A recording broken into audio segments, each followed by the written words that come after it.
Session 65, Ball of the Salamander. Entering the temple, they discover a hidden passage by placing Varjok's focus on a scale held by the statue of the Ashen Lady. The deeper in they go, the colder it gets. They reach a massive chamber where they find another statue of the Ashen Lady, pools of lava covered by a barrier, and a portal to the elemental plane of ice. After some exploring, Varjok prays at the statue, and the Ashen Lady urges him to offer the material he has collected for her. However, all of the souls are of no good and go tumbling out of the scale. As Varjok stares in horror, the Forge Master automaton attacks, as well as a frost salamander from the portal. Fending them off, a salamander sorry, must have been over here. Another salamander rushes towards them and consumes Varjok before disintegrating into ash. And that's where we left off. Alrighty. As you guys watch in horror as the salamander, its form disintegrates into molten iron and rock that spills out across the bridge and over the edge into the lava moat below, you can see the lizard is gone. There's not a trace of him remaining. What would you guys Felix is just floating above it, like, what the fuck was that? Just looking down. He's gone. Hello? Korrah's just kind of like staring at where it disappeared, like, kind of speechless. She's like... Yeah. Maybe we should go to where that lizard came from. Maybe it's taking Varjok somewhere. I float down to the ground and go with the other group. He's talked about the salamander before. It's a living nightmare, as he said. That must have been it. Gwen's just gonna kind of like look around this chamber again. Is there anything like that looks different? Do we see anything up here that's changed, like at the altar? Make a perception check. Can you guys hear me all right, by the way? Yeah. Uh-huh. Okay, cool. I have the mic sort of a little ways away. So. That's a nice 9. 9? Nothing seems to be totally new. You can see that the air is starting to shimmer as it rapidly heats within the chamber. So beyond that, nothing seems to be changing. The chamber very abruptly went almost completely still. Only the slow, non-viscous lava slowly trickling over the edge and cooling on the ground around you. Can I fly over to the edge? Because Varjok was turned into lava and dumped over this edge, right, with the salamander. Mm-hmm. I'm just gonna walk over there, and do I see anything when I look down? As you look down, you can see Varjok's spear. At least half of it. The other half beginning to melt within the lava as it slowly sinks below the surface. I still have fire shield on. Can I fly down there and grab it? Or attempt to fly down there and grab it? Yeah, you can just fly down and grab it. It will burn you slightly. You'll take... That's okay. You'll take 4 points of fire damage reduced to 2 as you grab it and pull it back up. And as you can see, it's the handle of his spear, and the whole front end of it is completely melted away. You're left with half of the spear. Damn. And when I'm going down there, do I see anything where they might have gone, or did this fucking thing just turn into lava and get consumed by lava? You don't see any other traces. The only trace of Varjok that remains is the half-melted spear. Gotcha. Retrieved from the lava. I'm going to I'll shove it in the bag of holding. Ritual spell.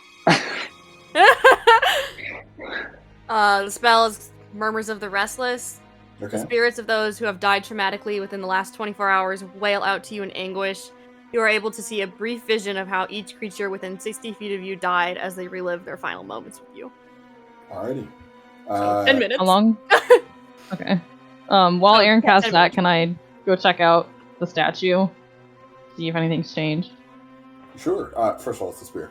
Yeah, as you go ahead and Oh, head sorry. over to the statue, go ahead and make an investigation check.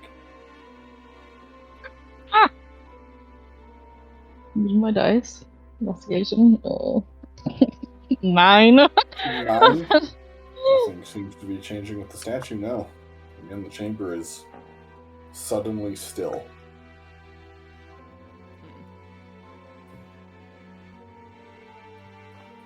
Did Korrah just go up to the altar, or did she go, like, back here? She was going up to, like, the altar. Gwyn will walk back around to a vantage point where she can see and make sure that the portal is, like, actually gone. Yeah, you can wander back there. It's completely gone. Okay.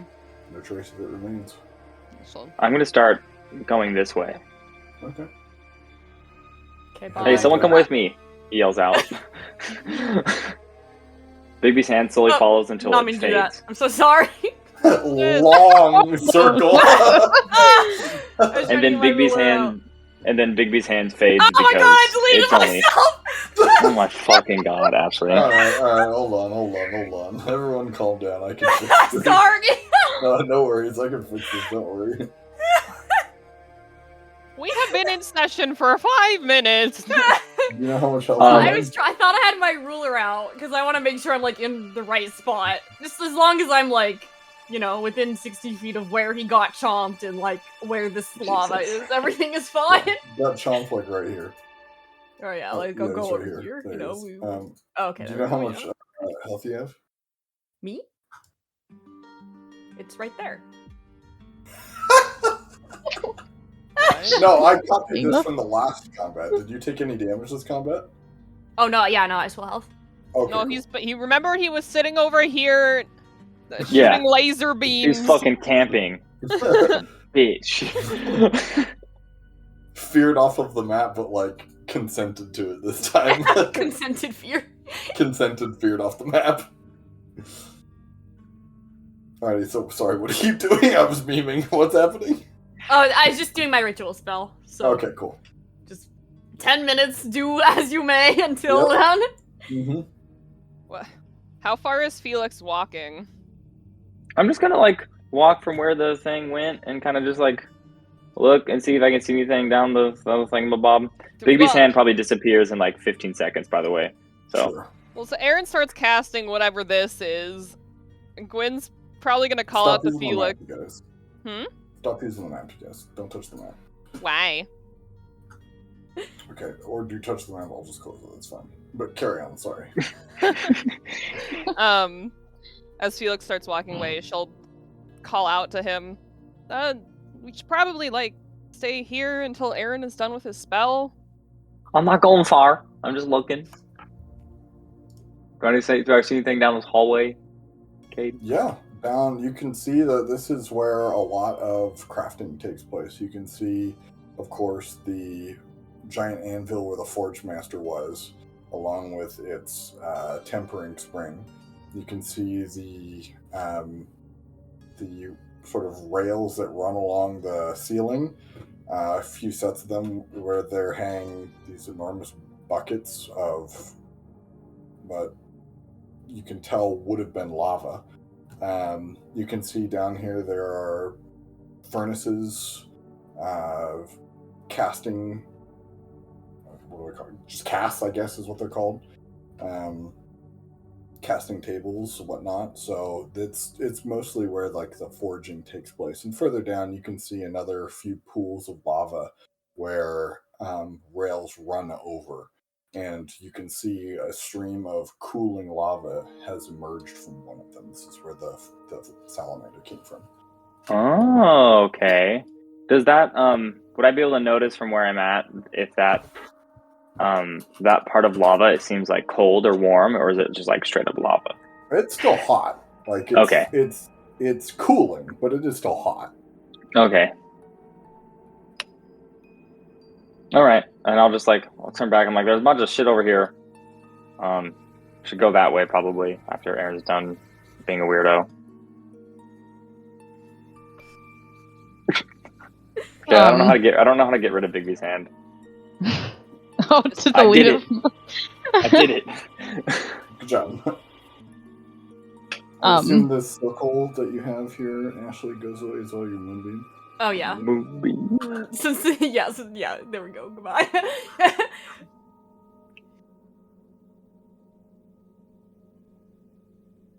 What was your question, Korrah?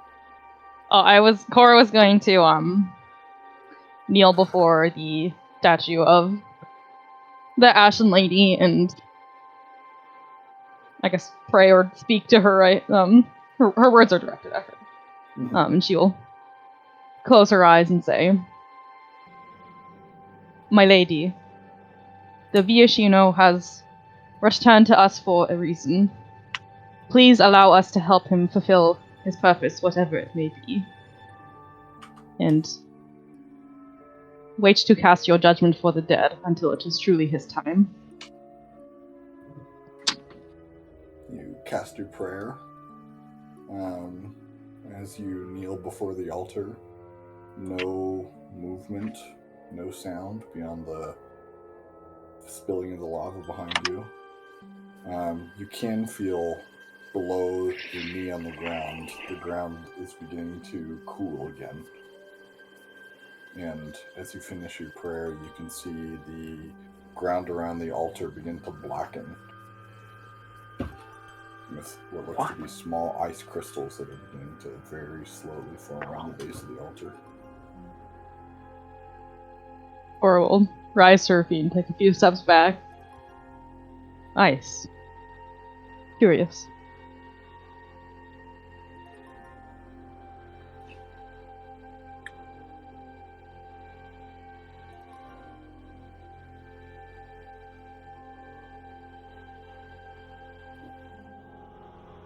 Anything else anyone wants to do before we get to Aaron's spell? 10 minutes later.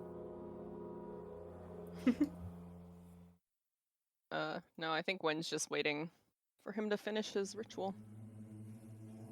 Alright. After 10 minutes, Aaron, you do relive the memory of Varjok. A moment of fear and panic as the fiery maw of the salamander descends upon him, and then nothing but heat and blackness. So Aaron's eyes kind of flash white for 6 seconds, 10 seconds or so, and then he comes to and he just looks around at the rest of them. And he looks down at the ground into the lava. The Viashino is dead.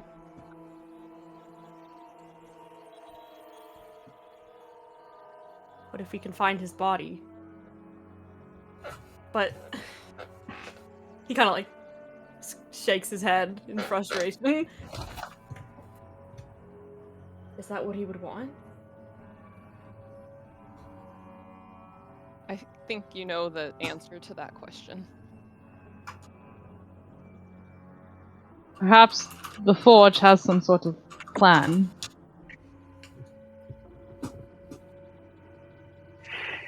She'll walk back over to the party. Tabletop question. Does the salamander and the Forge, are they allied? Would we know that? Yeah, the salamander is an aspect of the Forge. You would know. Yeah, but are they I guess the lady? The lady. That's what I'm thinking of. Yeah. The lady and the salamander. Are they allies or are they enemies? But still both aspects of the Forge. Georgia told us that. Back to this now. I was a little confused about how the relationship between the. When Varjok was describing having to repay his sister's debt, he said that The lady was above him and the salamander beside, a terrifying sight. Okay. So we And don't he like. said that he doesn't know when his debt will be repaid. He's been killing for 15 years. If not, he may face the mouth of the salamander. So we know that they like kind of work together then. Mm-hmm. Okay. Okay.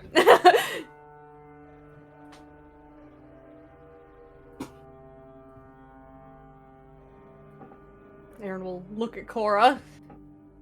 What do we do?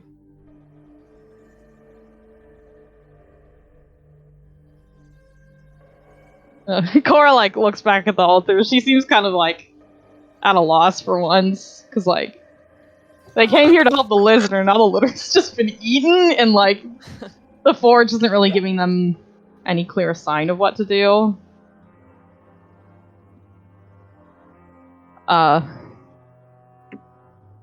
Is there anywhere else we can look around here? Where the salamander came from.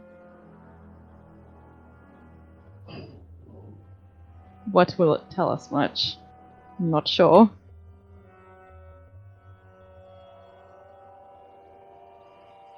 What did Felix see when he went down there a little ways? Specifically with the pool, it's just like a pool of excess lava, basically, that the buckets get emptied into for casting, if there's excess lava from casting. It looks like the salamander emerged from one of these pools.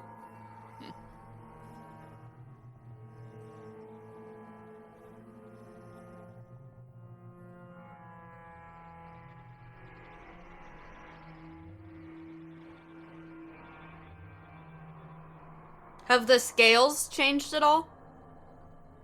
No. The scales on the statue have not moved.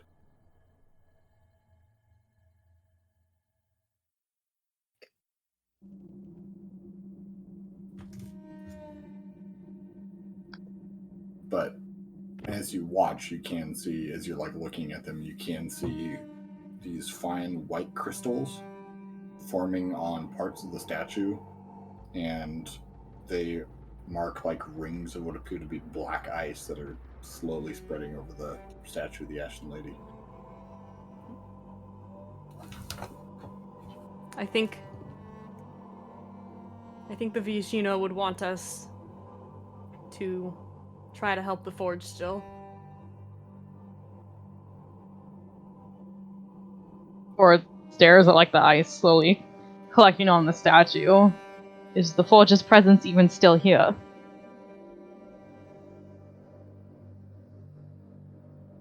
Does the ice appear to have a source at all? No, it's looks almost spotty, almost like a disease. Mm.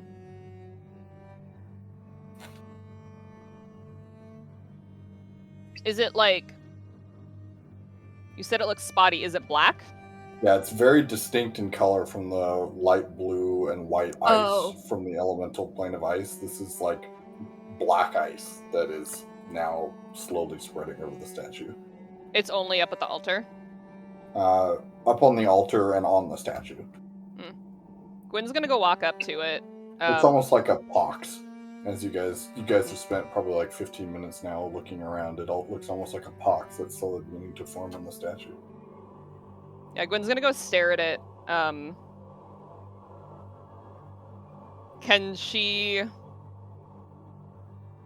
possibly make the connection to the grove of the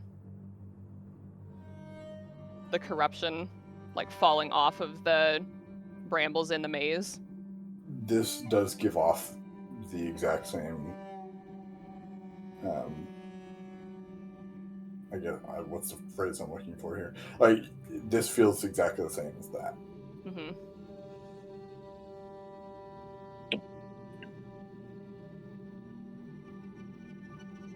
She'll stare at it for a few minutes and then...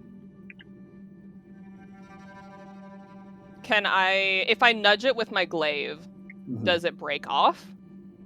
If you nudge it with the glaive, it'll crack and shatter and fall, down to the base of the ground, some of it spills off into the lava, but as you launch it, just slowly recrystallizes back in place. It's very slow. Yeah. She'll look back at the group. And as you watched some of the ice fall into the lava, you can see that the lava, the moat below, is beginning to darken as well, cooling. What the fuck?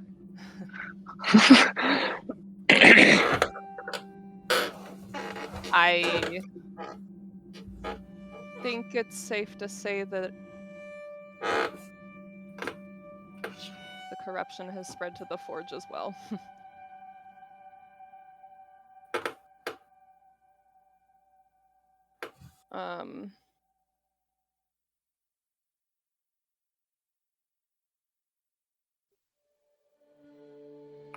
I don't really know what we should be doing down here. Should we check above the temple? Or search more around here?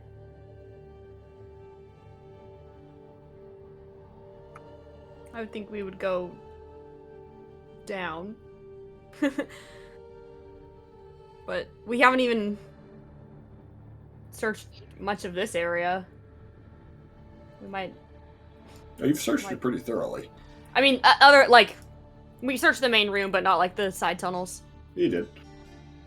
Yeah, There was Felix also just the big looked down. doors. So maybe... Are the doors The open? doors The big go doors outside. led outside, yeah. I know, Yeah. but those ones they were stuck closed. Well, it's not that they were necessarily stuck closed. You Or just, they were heavy. yeah, they're just really big. You don't know how to Yeah, open I'm them. wondering if they're still closed. I mean, you haven't seen them open. You can see all the way down the tunnel. There's no Oh, light. we can see them. Yeah, there's no light at There's the no end of the tunnel, so you would be able to see if they were open. Okay.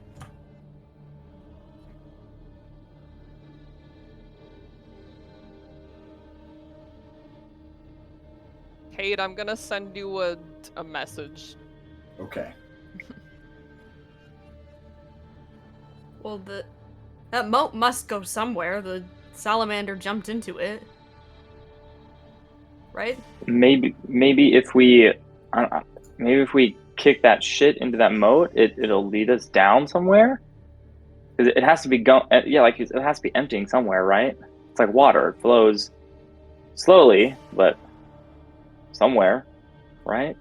I'm not sure it necessarily goes anywhere. It's possible that it was more of an entry point for the salamander to come into the mortal plane.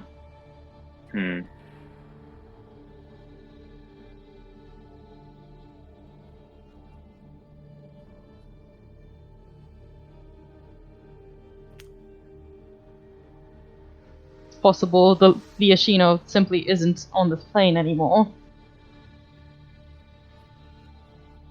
Well.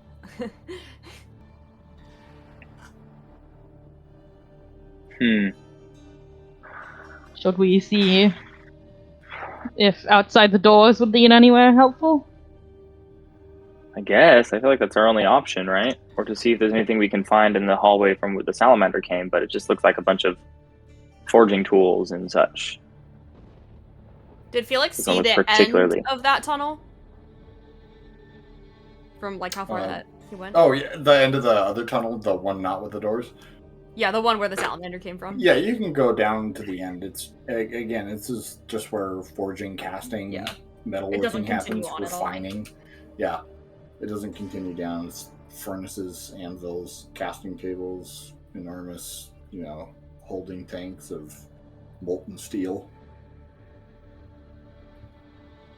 All that you can see is beginning to cool.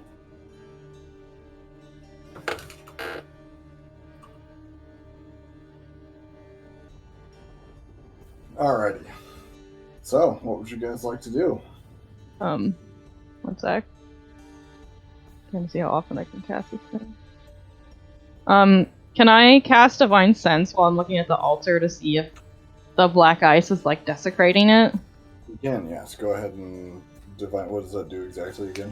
Oh my Oh my god! That's the one that it does. It tells you ground that's hallowed or consecrated or desecrated by the hallow spell, and also lets you detect divine or celestials Fiends, undeads, within 60 feet of you are not behind total cover. You know the type, any presence who he stands, but not its identity. Within the same radius, you also detect the presence of any place or object that has been consecrated or desecrated, as with the house spell. Okay, yes, you can tell that this ice is desecrating the location. And it also is giving you celestial vibes. You can tell that it is a celestial ice. Or we'll share that with the group.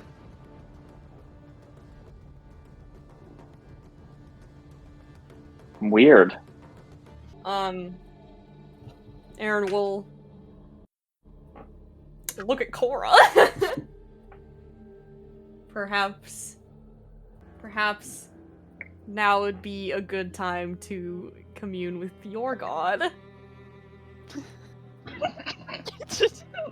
He looks like very directly at her. Guin is just like hawk-eyeing her right now. No. No.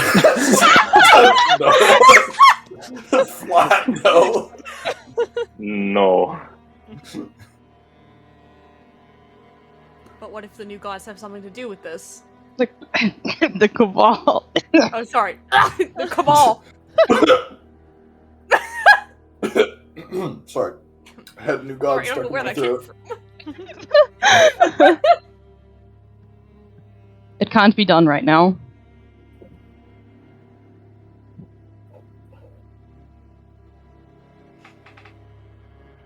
Just frowns at her, but he doesn't say anything. She's still got her glowy eyes thing going on too, right? Mm-hmm. Hmm.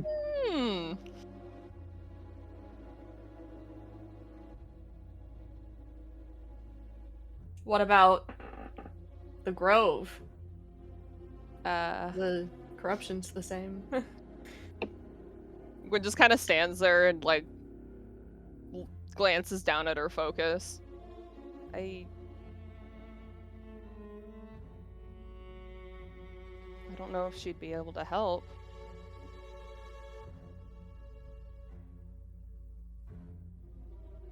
Table talk. Cade told me I can't commune anymore, so I don't think I can do that for you. Oh, okay. Yeah. Is that must have been what you were asking? Yeah.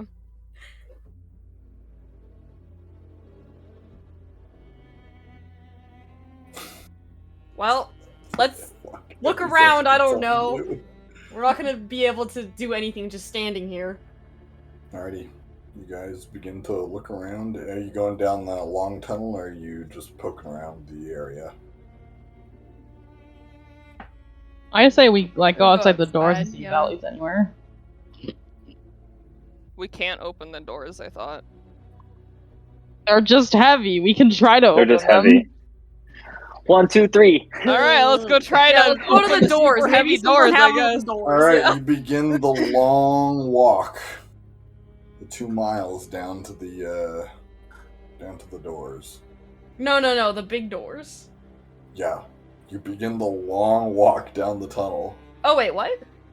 The big doors that go outside? Yeah. The ones Yeah, that we couldn't open? Yeah, those are down that long tunnel. Oh, okay. They're way down there.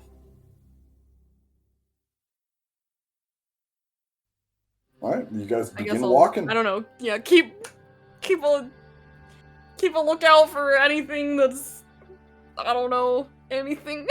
Alrighty, as you guys begin to make your way down the hallway, you can see the light behind you, sort of backlighting you guys as you move towards the doors in the far end begins to fade as the forge begins to darken. The red lights that line the wall begin to slowly fade, and you estimate very soon you will be left in utter darkness. Dancing lights. Sort of stave off the true darkness coming down upon you, and you guys begin your long walk towards the far doors. Barjock. Is Shayna actually here? Yeah. Varjok is here. Varjok is dead. Varjok is dead. Dead confirmed. I'd like to introduce you all to my new character. Who's at the end of the tunnel on the other side of the door. Wait, actually. Varjok, your moment of terror as the salamander comes down upon you is cut short, and you are engulfed in heat and see nothing but black. But the heat is not painful necessarily. You feel, rather than the lava searing your body and burning through every nerve, you feel like a warmth grasp at your soul, and you feel the chain that connects you to the forge begin to pull you from the mortal plane into the divine realm where the forge resides. As you begin to come back to consciousness, the blackness fading, you can see that you are standing in what looks to be a small entryway, and ahead of you, you can see a rather simple forge. A dimly lit furnace, now only embers, a iron anvil coated in what appears to be this like black sheen. You can see tools hanging from the walls and a hammer sitting atop the anvil, though most are rusted. And waiting before the entryway, you can see the cloaked figure of the Ashen Lady. As you enter, she gives you a nod and welcomes you and says, I apologize for the abrupt nature, but I'd like to welcome you to the forge.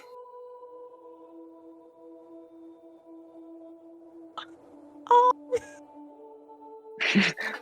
Lizard's just like gonna stare at her. He's just like in shock because he's like, am I dead? Yes.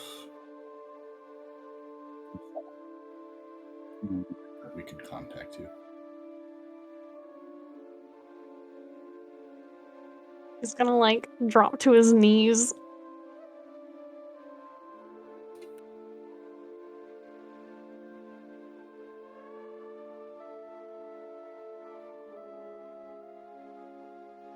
Did I fail you? No. It is we that failed you. Come. I'd like to show you something. She extends a hand. Gray.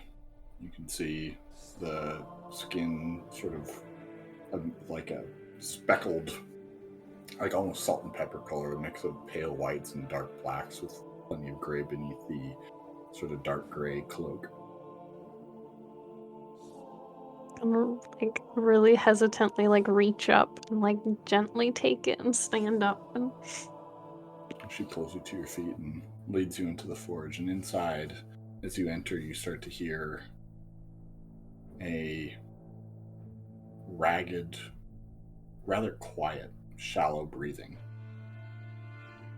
A sound of what sounds like a dying man, terminally ill. And you can see as you stand and she leads you into the forge, behind the anvil, a long iron casket, an iron lung, where you can see etched into the side the symbol of the Lord of Steel. You can see the tools rusted, the embers fading. She says, I'm sorry. We never wanted to put you through what we put you through. But our time is limited. The forge is dying.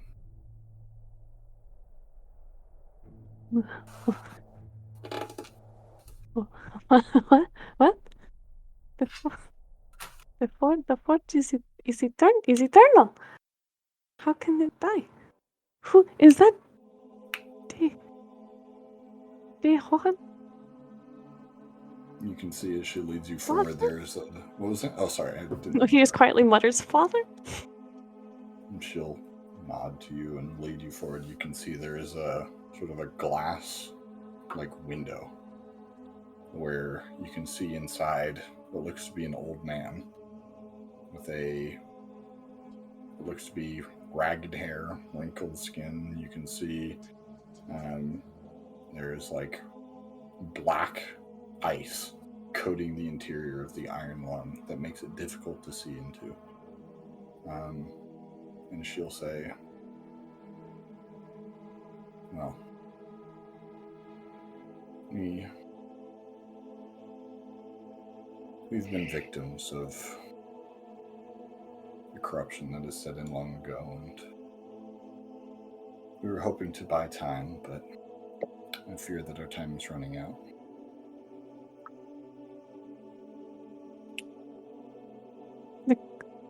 We are corrupted? What did this? What is doing this? What is that? I'm not sure. It came in ice and rust and overran the forge. And now the embers are cooling, and she'll motion over, and you can see that the interior of the furnace is coated in like a thick layer of black ice, and only the center where the coals reside, there's like a small dull glow. Only the embers remain. No work has come from the forge. We wanted to help you. We wanted to help all followers of the forge, but we've grown so weak we cannot reach into the mortal plane to contact them anymore. I'm sorry. I had hoped that my guidance when you were here several years ago was clear, but I can see that it was not, and for that I apologize. I want you to take no burden in what you've done and lay it entirely upon us. When I was here? You were here, briefly. When you passed. You mean when I was resurrected? Yes. Your sister. He's gonna like clench his hands. Your sister... I spoke and had this exact conversation with her 15 years ago. You see, this is not something that we are going to survive unless we can find a way to stop it. And I had originally reached out to your sister and explained to her as much, but she said that she didn't have the capacity for it. And so we decided that we needed someone crafty, someone who could solve the problems that have beset the forge. And so we returned your soul to your body, brought you back to the mortal plane, and your sister returned here to buy the forge more time. I'm sorry, we did it without your permission. But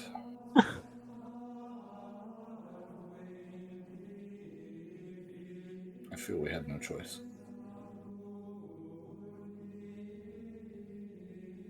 All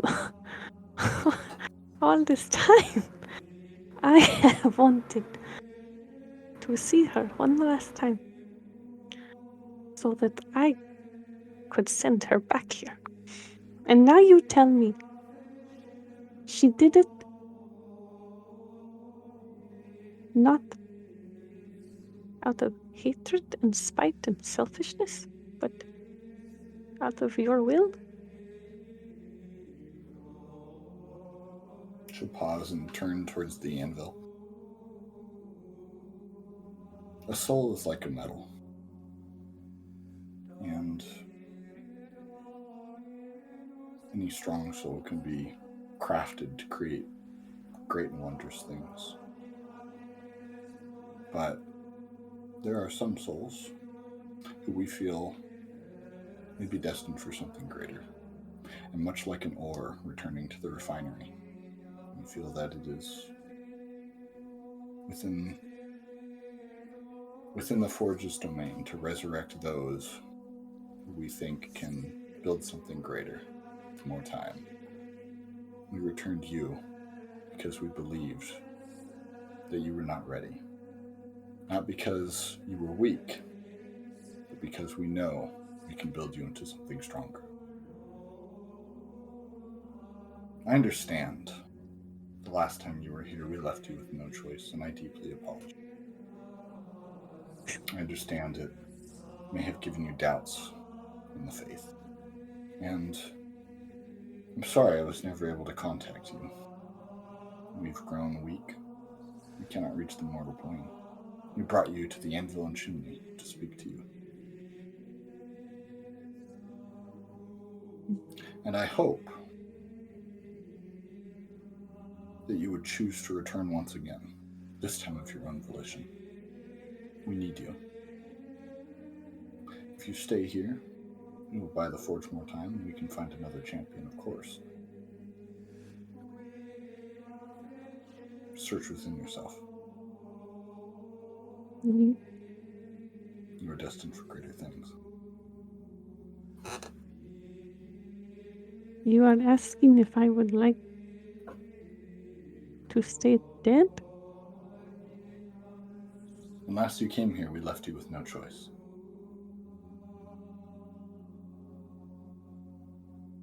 Just as a metal, when you begin forging it, it knows what it wants to craft into.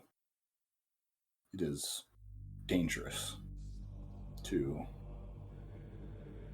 mold it in ways that it was never meant to twist.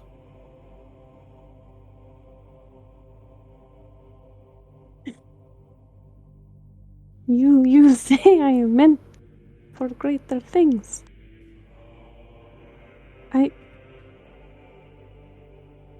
Have you not seen what I have done these last 15 years?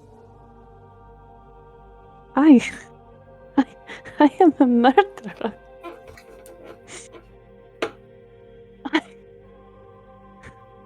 I have killed so many people for you. But I knew that I wasn't really doing it for you. You say I am meant for greater, but I have caused so much suffering. Only by our will. When we brought you back, we molded you and gave you a task, but we did not consider the tension that it would bring to your soul, and we worried from afar that it might break you. Again, please, put this responsibility on us.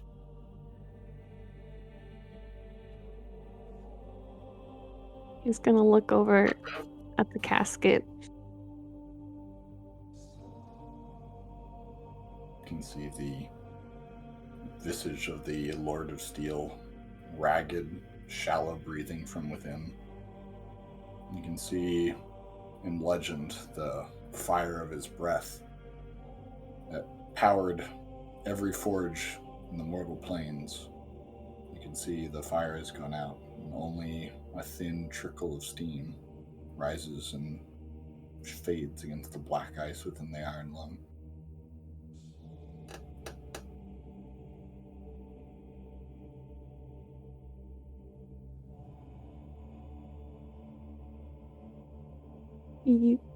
You are not disappointed in me.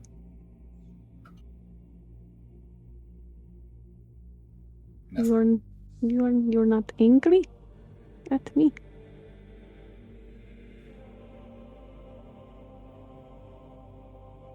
We worked you in ways we should not have. But without the Lord of Steel here, we had no way of knowing.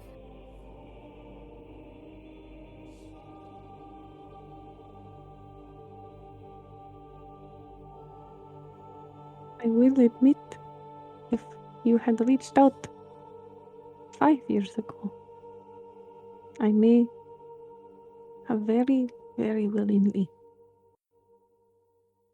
stayed dead. But now,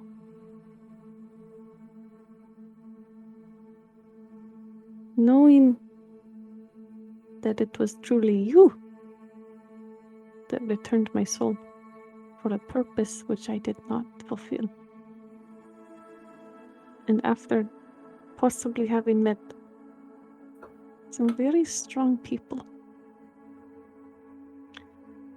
I don't think I want to be what I've become.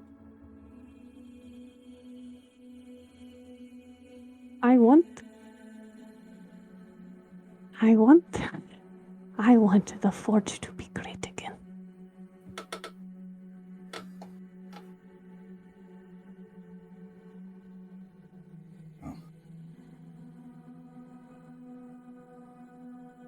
My lady, I will fight for you. We will do everything in our power to ensure that you succeed, meager as it may be. Understand, without the Lord of Steel, I wasn't sure what it was we needed. But it has become clear. To break off the rust and to shatter the ice, we need a new weapon. One that we can forge here within the forge. Well, create here. A new weapon? Yes. But I have a weapon. Motion to the lines of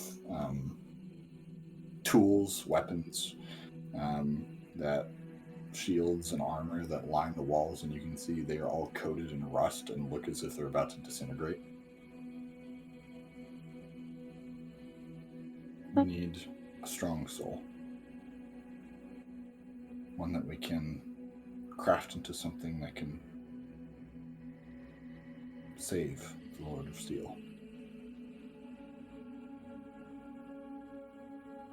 And we need you to find it. You need me to find a soul? Shall not.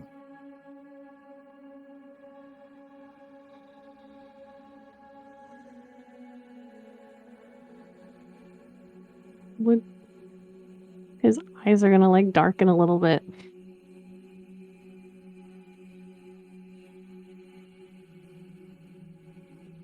Would the soul of a celestial work?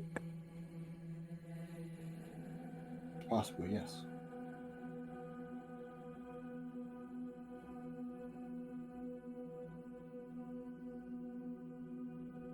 You said you did not know what was making this ice.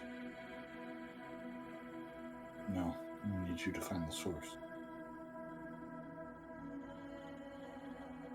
Is the source within the mountain? No. It set upon us within the Divine Realm. And the Mountain Forge, as we weakened, went quiet.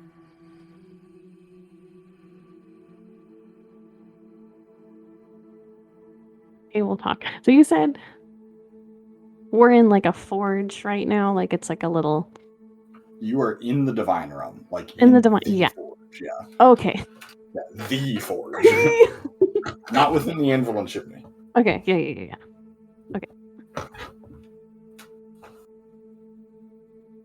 Do I have like my stuff with me, or like what do I have? I mean, as you look down on your person, you have your personal effects, though your spear is missing.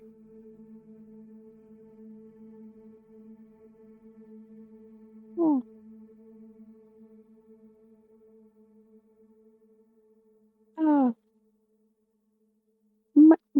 My lady, did you happen to see my way? It is... I made it myself.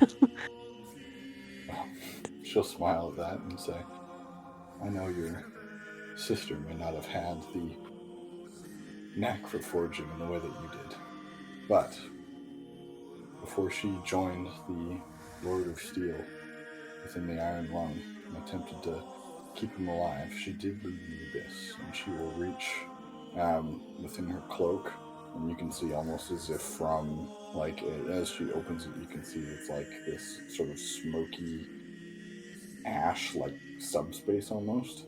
Mm-hmm. And she will pull from it this beautifully crafted, like this long steel polearm. You can see these black iron inset grips, and on the end, a large curved obsidian blade, a long bardiche.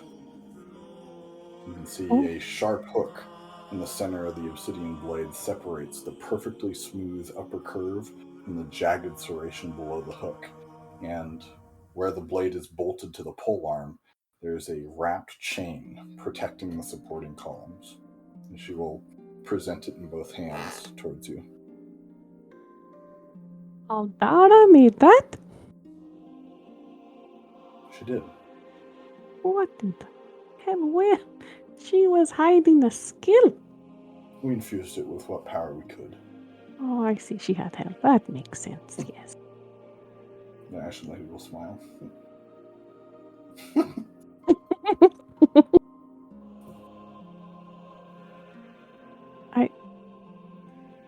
She left this for me?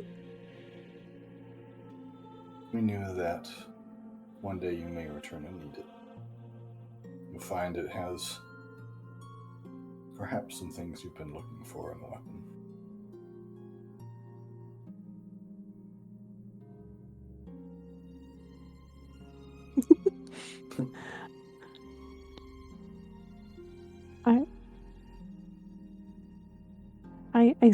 I suppose it will do. He's gonna like bashfully like reach for it. His tail's like twitching. As she turns it over, she will say, "Of course, please make whatever modifications you desire." Oh yeah, maybe I could tinker with it a little. It is very fine craftsmanship, though.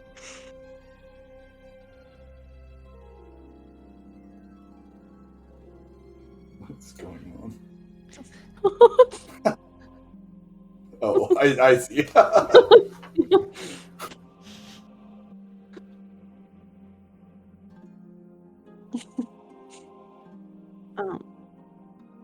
Lizard's kind of like gonna clutch this against him.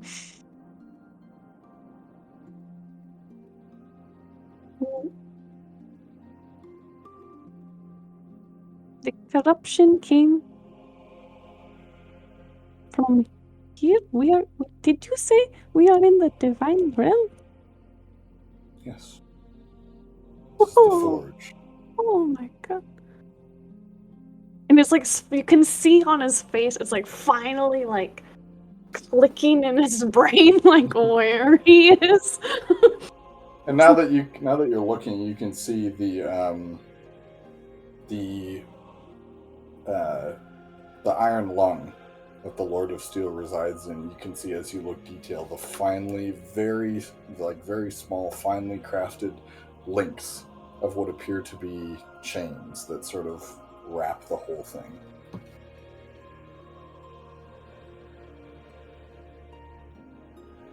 What are they wrapped around? They're almost engraved into the iron lung. You can tell that this was something that the Forge Master built, Lord of Steel built before he became sick completely. This is one of the ultimate creations. So it's just gonna like be in awe. Understand it was never what we had intended to build. It's amazing. Well, we hope you can make it no longer necessary.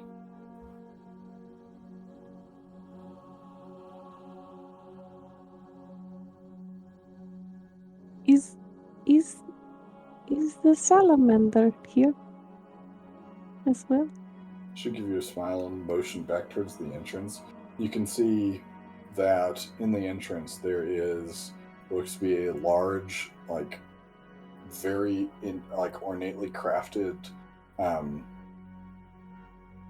like a head of a salamander with a mouth open, and inside you can see a dull glow, a dull green glow emerging from within the portal back to the material plane. Oh shit. Lizard's gonna like shiver as he stares at it. I understand your fear, but understand the salamander, excuse me. Understand the salamander is just one aspect of the forge. Yes. Up until now, Please do not take offense, my lady. I did not really understand that it was real until just now. We have been struggling to reach the material plane. I understand if some things were never made clear to you. And I'm sorry if that has ever caused you undue distress. Oh! A giant lizard eating my soul would be terrifying. No, I am built up tougher stuff than childhood nightmare stories. Causing me fear. His like tail's like gonna curl, and he's like almost like blushing because he's like embarrassed. He's like, oh my god. Well, I think our time here is running short. I have to tend to the furnace and keep it lit. Can I do anything to help with that? Yes. You can return to the material plane. Find the source of this corruption. Yes. Free us.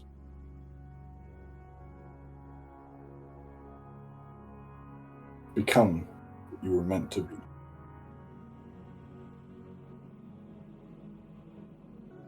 Lizard's gonna like puff his chest up a little bit as she says that. He's gonna like nod his head, like trying to like assure himself more.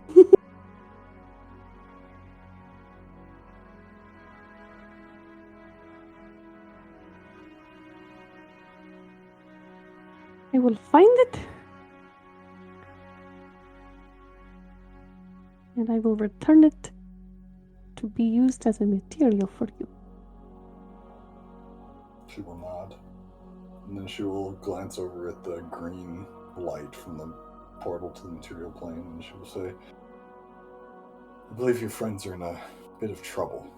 Here, take this. And she'll reach within her cloak again, and from it she pulls out a small piece of ember that she will hand to you.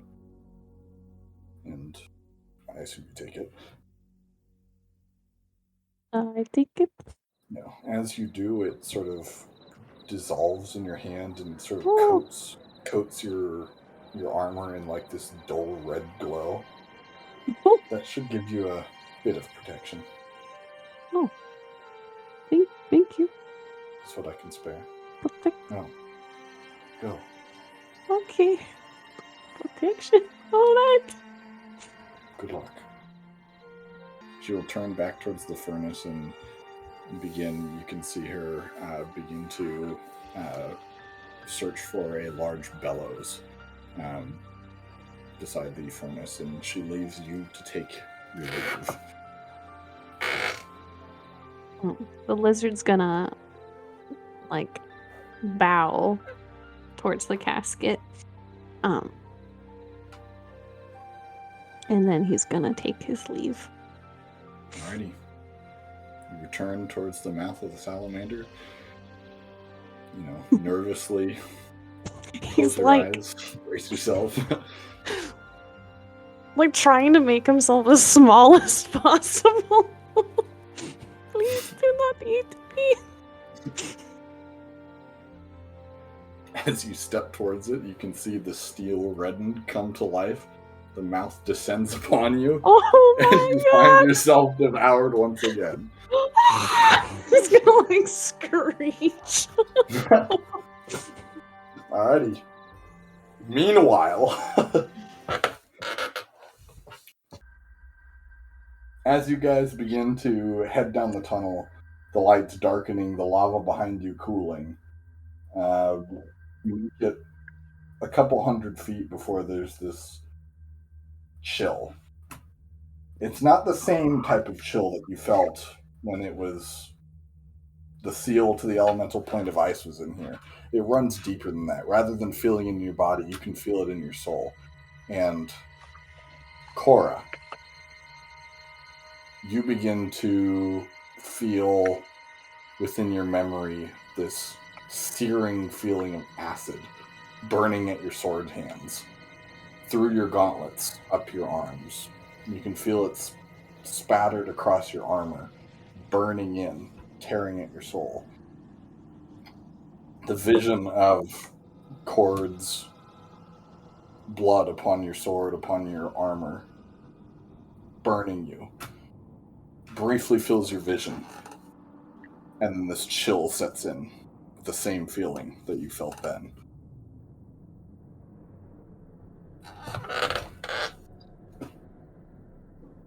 It feels like she can physically feel the pain.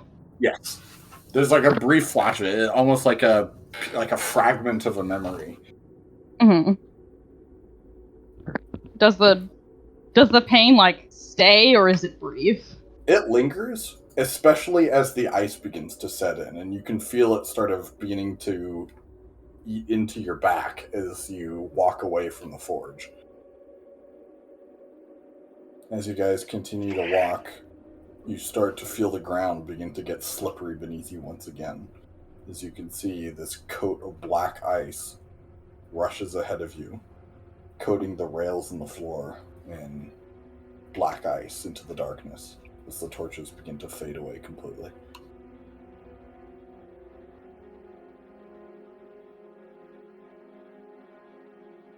Yo, what the fuck was that? Well, you didn't see that, only I saw it. Oh, you only saw that? We don't know that's happening, really- we just see the ice. Yeah, you just see the ice, and you guys can feel the chill, but you can feel it in your soul more than you could the other one. You can still feel it. The only one that saw the memory was Korrah. Oh, okay. I feel like as the black ice just rushing ahead of them, Korrah makes a small noise of pain before she bites really hard on her lip and just grips her sword really tightly, trying to keep it down.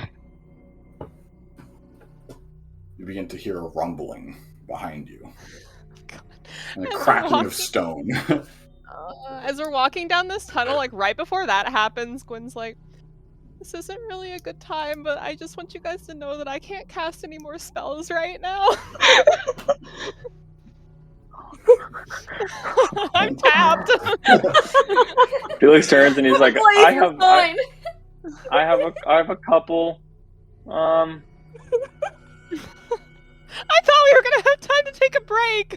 It didn't seem like a good time to take a break. Oh, amazing. What do you guys do? You hear the rumbling behind you. You can start to hear stone begin to break apart. The light behind you that has begun to fade begins to dance, almost as if there is movement within the lava behind you. Did we just enter the tunnel? How far in are we? You're maybe 120 feet. I think maybe we should leave the tunnel. Felix is running. He's gonna just go out of the tunnel. No thanks. You're gonna go Claustrophobic. run 2 miles out? Run 2 No, miles the up to other the way. door, back to the altar. Okay. Yeah, the other let's way. go. No, I'm That's not a the fucking idiot.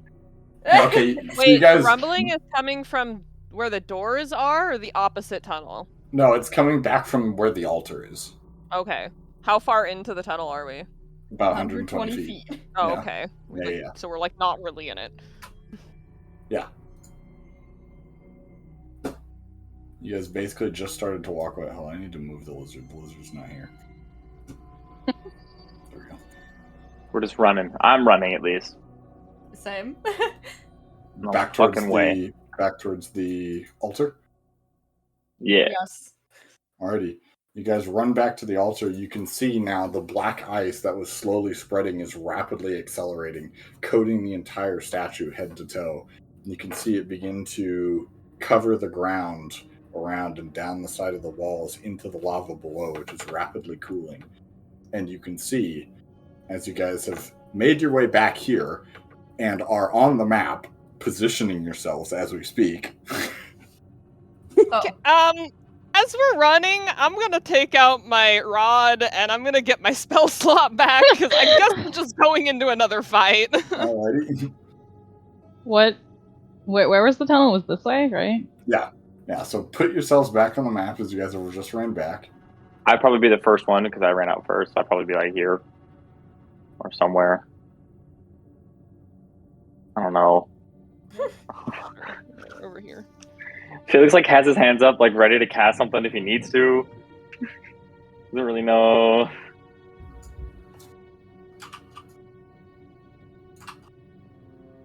Alrighty.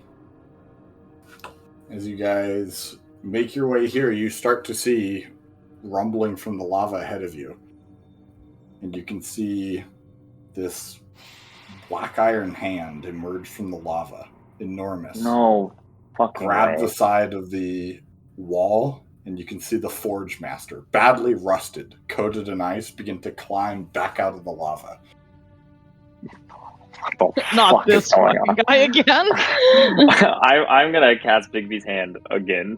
All right, well, we'll get there. You can see it begin to emerge, and from just behind you guys start to hear the sound of crackling ice. You guys turn and watch these aberrant, like almost amorphous ice.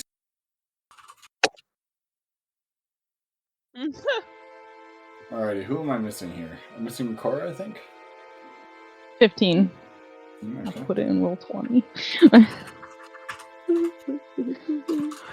I missing anyone else? I've got Felix, Varjok, Guin, Korrah, Aaron. Okay, that's everybody. 2? What? Ashley got a 2. Dude, Yeah. dude. This, Ashley, my god. Have you considered using different dice? Bro, I used like 5 different sets of dice. I maybe told that's her the to problem. use those dice. I told her to do it. True. Cade said this dice. Alrighty, put on the battle music. Also, I have Oh, you right. Because here we go. put on the what? Oh, the battle music. I got it. I'm What's working. that, a dog? It's a badger! It's a puppy. It's a These are puppy. the ice aberrations. Can you guys see the aura that they're giving off? The No. aura? No, the aura. The aura? I No, don't you know cannot. what Aren't an there aura away? is, but you can't see it? No. Okay, watch this. I'm going to do a pro game. You know, the word actually is aura. Oh my god, why is it so large?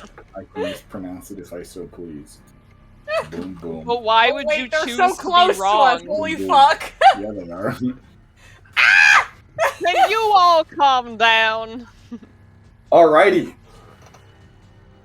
So, as you watch the badly rusted Forge Master emerge from the lava, you can see black ice coating between his joints, armoring his form so that way, rather than the unarmored visage of like a craftsman before, you can now see black ice chest plate and gauntlets.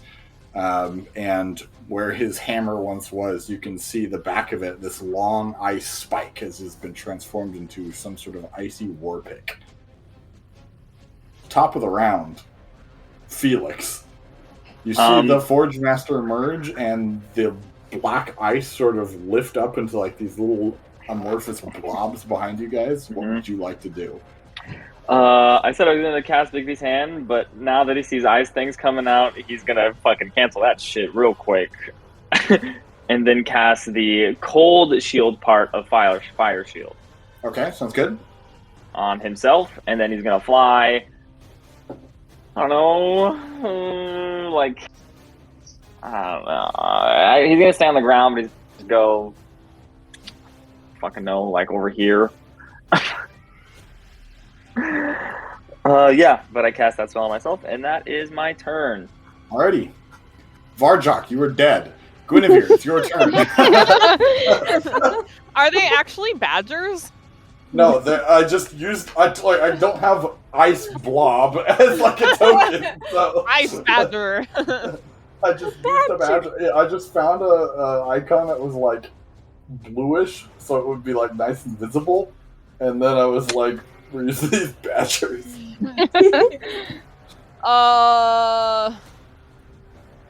She like sees this guy and she kind of like shakes a tiny bit. She's like, I don't want to fight him again. Oh my god. These three are behind us. Correct. I feel uncomfortable going any direction.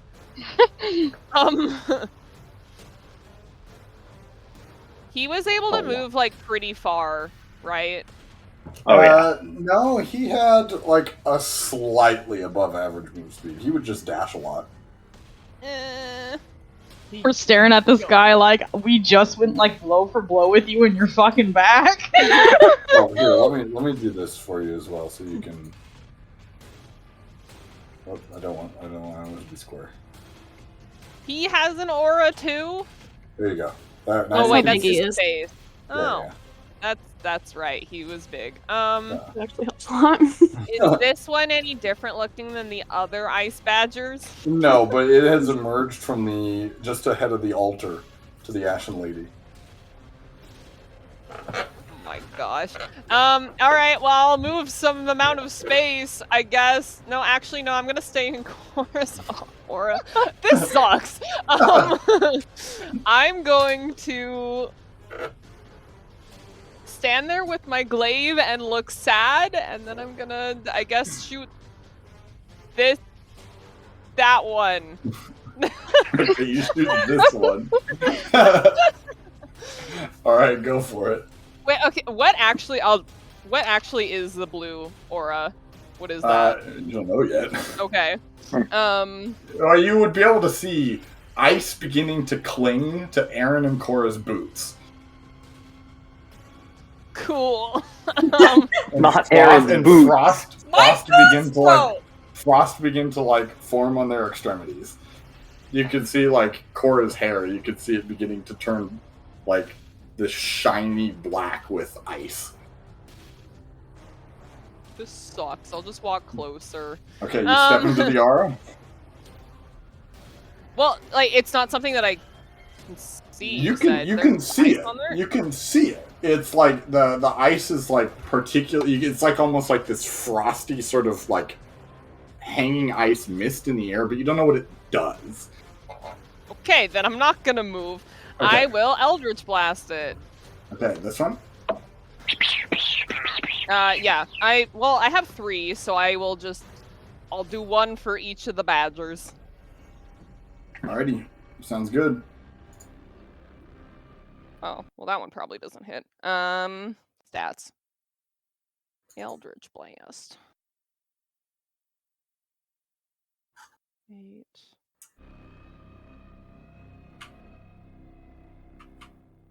Sorry, math. This is a 20.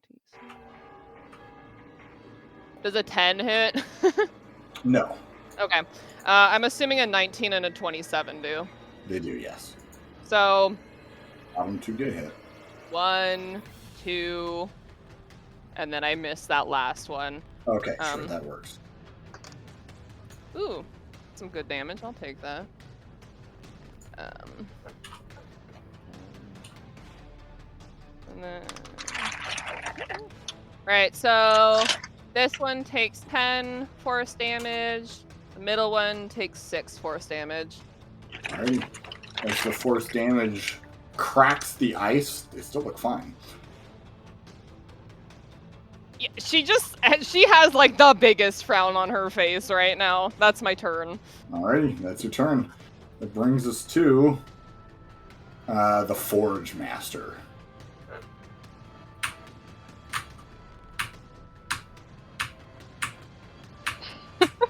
That's okay. You can stay over there. Yeah. As you see him begin to run towards you, you can see the black ice armor shining with his like shiny black ice war pick. The metal underneath badly rusted and deteriorated. That's its turn. Korrah, at the start of your turn, Oh my god. you take 4 cold damage, Nice. and you are in difficult terrain. Okay. Remind me what difficult terrain affects again. As you move. Hour? As I move. What was that, Shayna? Wait, has it been? Hang on. Hang on a minute. Has it been an hour since we first entered this cavern? But since you first entered the cavern, probably not. It's only been like 45 minutes, maybe 50.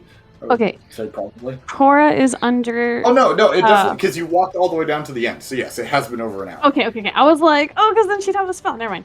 Yeah. Never mind. And is that spell a concentration? Mm-mm. Okay, No, cool. I was going to say, it's if it is, it would be gone anyway because of the Mao. Oh. Yeah. It's an so hour Death spell, it's Ward. not an 8 hour. Yeah, it's an hour. Death Ward is an Okay. 8 hour. Let's yeah. fucking go because this Forge Master's gonna fucking one shot. I may be under difficult terrain, but I can still reach this bastard. Alrighty, sounds good. Korrah will rush up to the ice badger. Just it's an ice aberration, is what it is. They're badgers. More than They are badger. badgers.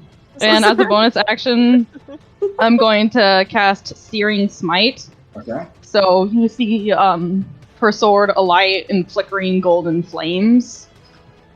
And then she's gonna strike at the creature. Okay. Roll both of these at once. Both good. Does a 25 hit? Yes. Does a 22 hit? Yes. Alright.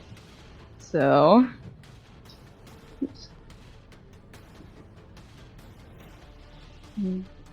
It's just...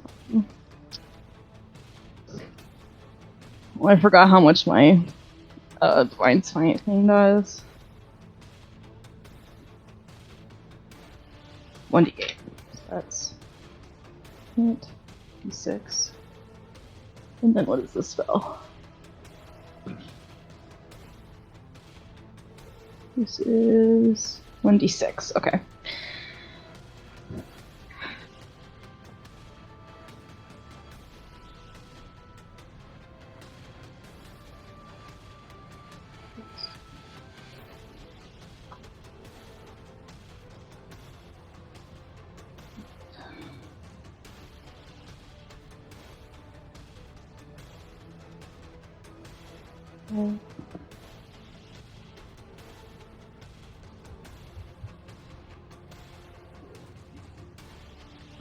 Sorry, we're just getting into it, so I'm like, all of the dice. Math. Math.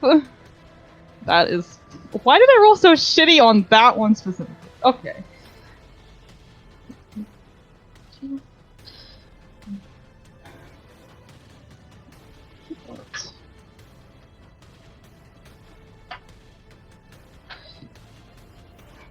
Okay, the first hit does 15 slashing, 5 radiant, and 1 fire. The second one does 18 slashing. Well, first of all, the second attack wouldn't have been needed because it kills it. And Oh. the first hit shatters it into just ice. Okay, well, you're dead. How much damage was that, Aaron? I don't know. Oh my I gosh! don't know. It was more than it had HP. 21, or I guess 22 if it's weak to fire. I assume it is, but I could be wrong. I did 10 damage earlier. Yeah, you did it around 10, I remember. Oh, that's So right, now yeah. 30, 40-ish HP. Well, Korrah advances on it, cleaves it down, and then she can't move anymore, so...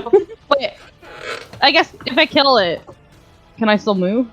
I mean, if you have movement left, how much does it take you to move there? 15, so I have another 15. But, like, if I enter this... You were in difficult terrain. You were in difficult terrain, Yeah, that's what I'm saying. So, do I just not have any? Yeah. Okay. It takes all of your because movement. it would have taken double movement. Okay, to get there. that makes sense. Alrighty, is that your Okay. turn? That's my turn. Alrighty, the ice aberrations are going to inch forward. Oh. Oh, actually, Another no. one? I I don't want that. I don't want that one there. I want that one to go there. I want this guy to go here. As they sort of scoot along the floor. Korrah badgers. and Aaron. Am I engaged with it? Do I get an opportunity attack? It never left your opportunity. It never left your. Oh, round, yeah, so, okay. yeah. True. Sword Aaron. You. Yeah, that's true.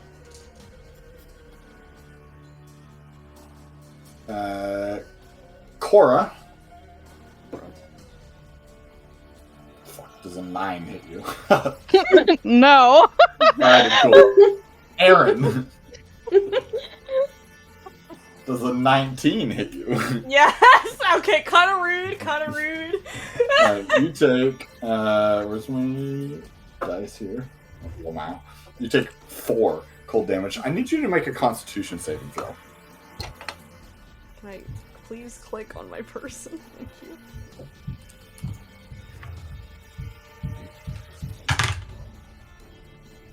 Hey, natty 20. Natty 20? Alrighty, you feel the cold begin to set into your soul, but you resist it. That is their turn.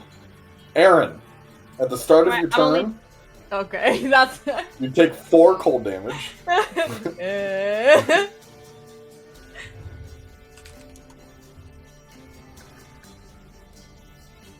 And it's your turn. oh, I still have half movement, I'm assuming. You are in difficult terrain, yes. Am I in double difficult terrain? That does not exist. What do you mean I can't have only like 2 blocks to move in my turn? I'm going to cast Inflict Wounds on this guy. Alrighty, go for it.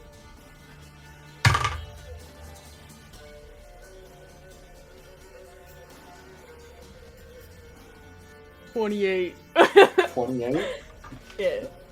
Alrighty. To hit. That hits. Hold on a second. Okay, how are you?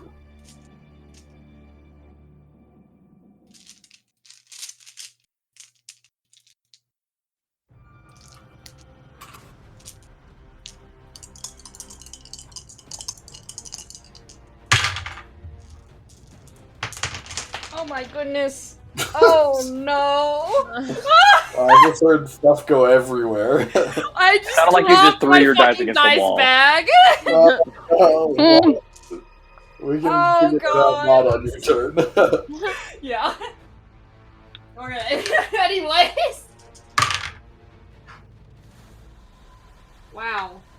Okay, wait, never mind. That's an 8, not a 3. 20 necrotic damage. 20 necrotic damage? Alrighty. It does a number on it. It does look hurt. As you can see, the ice badly cracked. That's my turn. That's your turn. Alright, Felix, it's all you. Okie dokie. Well, I'm in this thing's fucking melee range now, which is awesome. I love Pog. that. Fucking pog, bro. I'm gonna go ahead and fuck. I guess now Big B's hand is gonna come out. Okay. Big B's big old boy hand. Oh shit. And it's just gonna fucking smash this bitch. Alright. Go for it. Let me roll a d20 really quick. Oh my fucking god. Big B's bitch slap. No. Yeah. I rolled a d20 to see if my wild magic goes off. Yeah, did it? And it does. Okay. First of all, where is Big B's hand? Why did it get deleted? I got rid of it because it disappeared, so you have to give me it back. Jesus Christ. Okay, hold on. What Sorry. It was a trap, right? Yeah. Yeah, it was a big trap. It was Bear a trap. 2x2 trap. Big B's bear trap. Big B's big bear trap. Big brown bear. Big OB's bear trap. Big OP's bitch slap.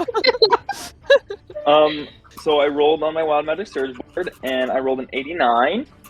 I become invisible for the next minute. During that time, other can't hear you. The invisibility ends if you attack or cast a spell. Okay, well, you are So do now I become invisible and then Big B's hand?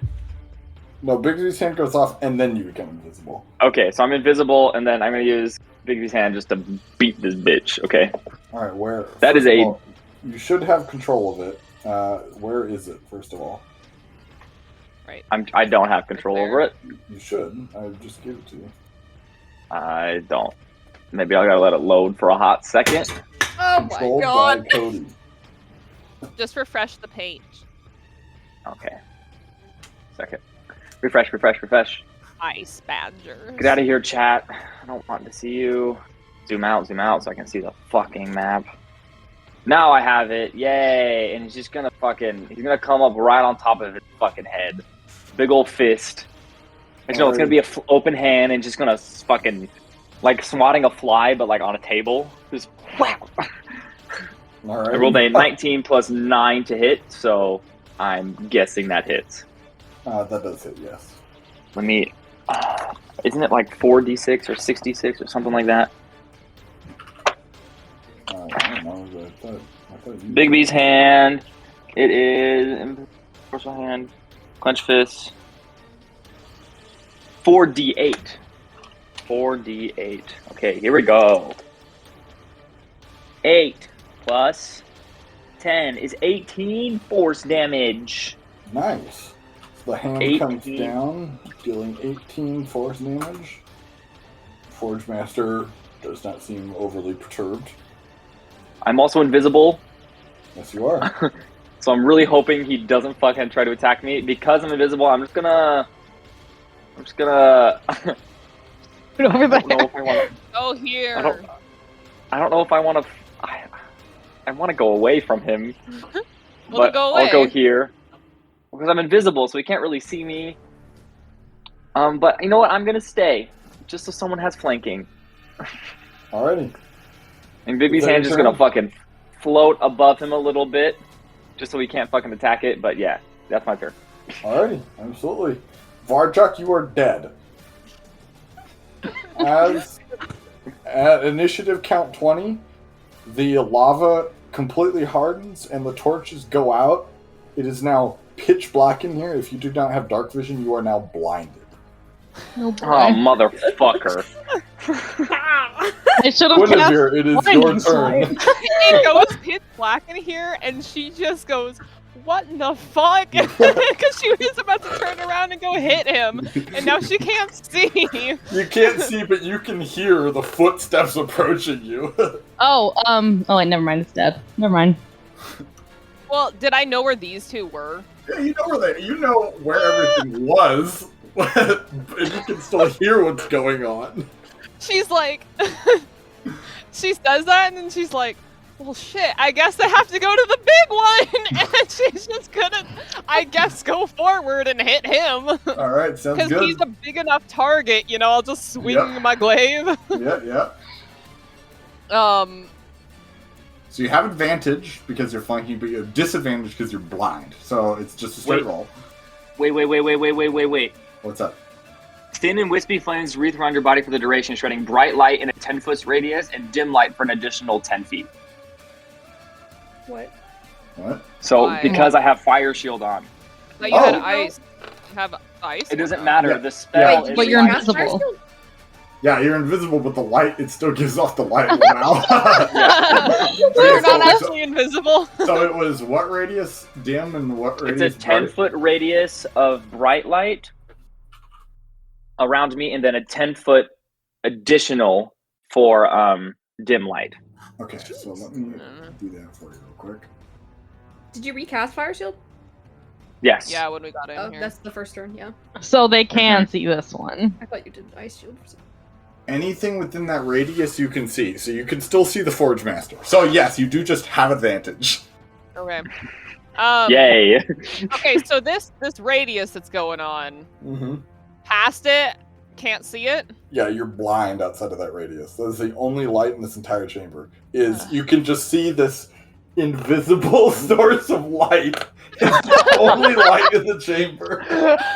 Wait, so she says that, and then all of a sudden she was like, "Wait, what is that?" Whatever, and then I'll swing my glaive. All right, go for it. Hey, that's pretty good. Looks like you got it. Hit him hard. Oh, that's not a very good one.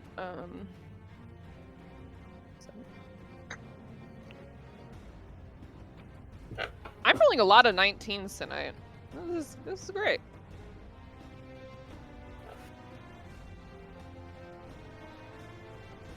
I don't have any sorcerer points. Does I don't remember what his AC was. Did a 17 hit him? No. Okay. I would assume 29 does, and I rolled 19 yes. twice. So my first swing hits him. It's a D10. So what were your totals? The first strike was... what were your totals? 29, 17, 29. Okay, perfect. So it was 29, 17, 28. We'll get there. What? Don't worry. Roll your damage. Well, I don't really care about that last one. It's my offhand. So let's see. The first one does 12 damage with my first swing. Okay. As she goes back in for the second jab, she like whiffs it, and then she flips up like and hits him with the butt of her glaive. Okay. And the offhand. What's the handle made out of? It's steel.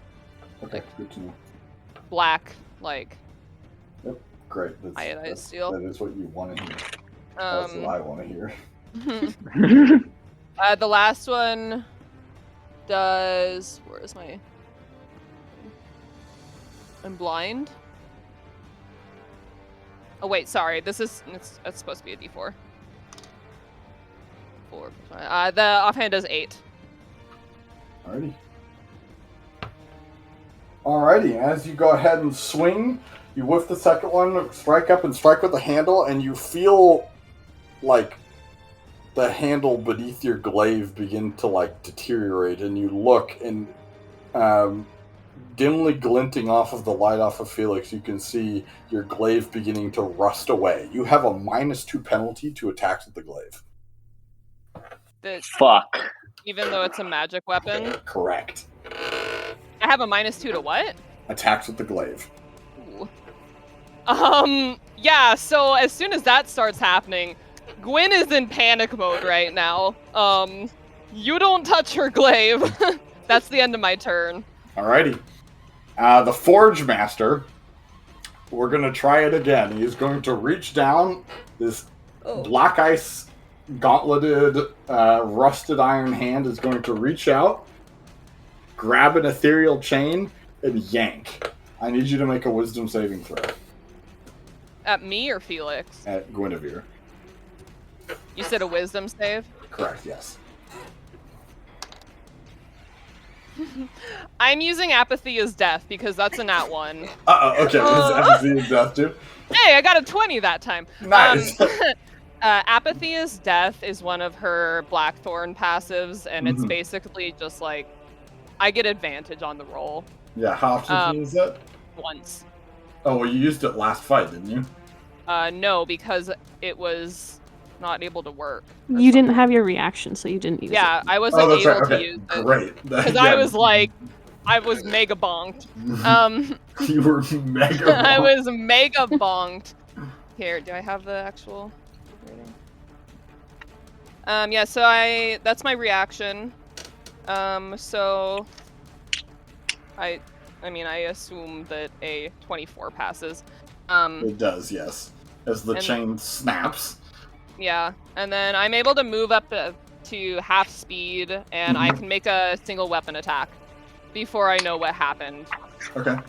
So, yeah, she sees that he's doing the chain thing. She's like, ah! She's gonna swing again. Okay, go for it. That is a 21, but it's a 19. That's a 19. That does hit. Okay.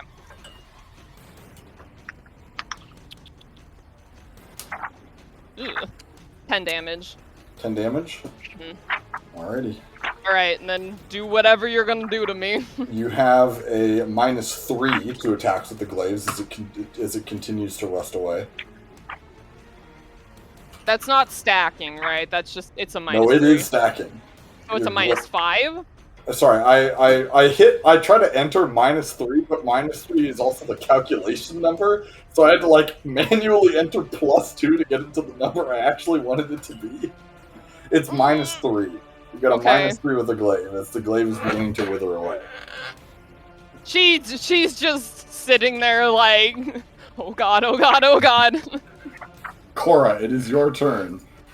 You can't see what's going on. Oh no, you can't. You have dark I vision. What's your can dark see. vision? I have What's your dark range? vision. What's your range?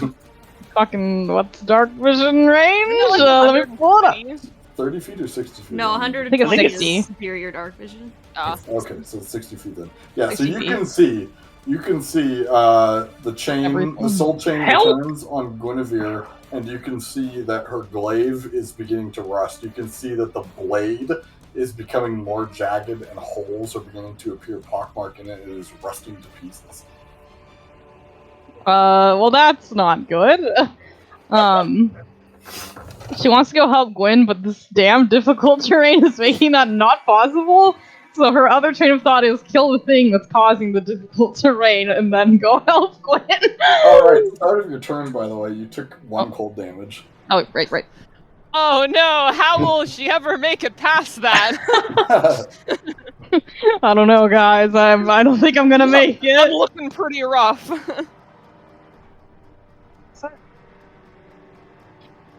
So, 20 feet of movement to get here. And I have advantage because Aaron is there. Aaron is flanking! Yeah!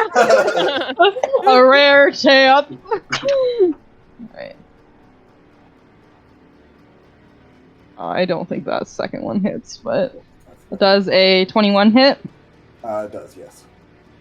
Does a 13 hit. No. I figured. Alright. Just one then. That's...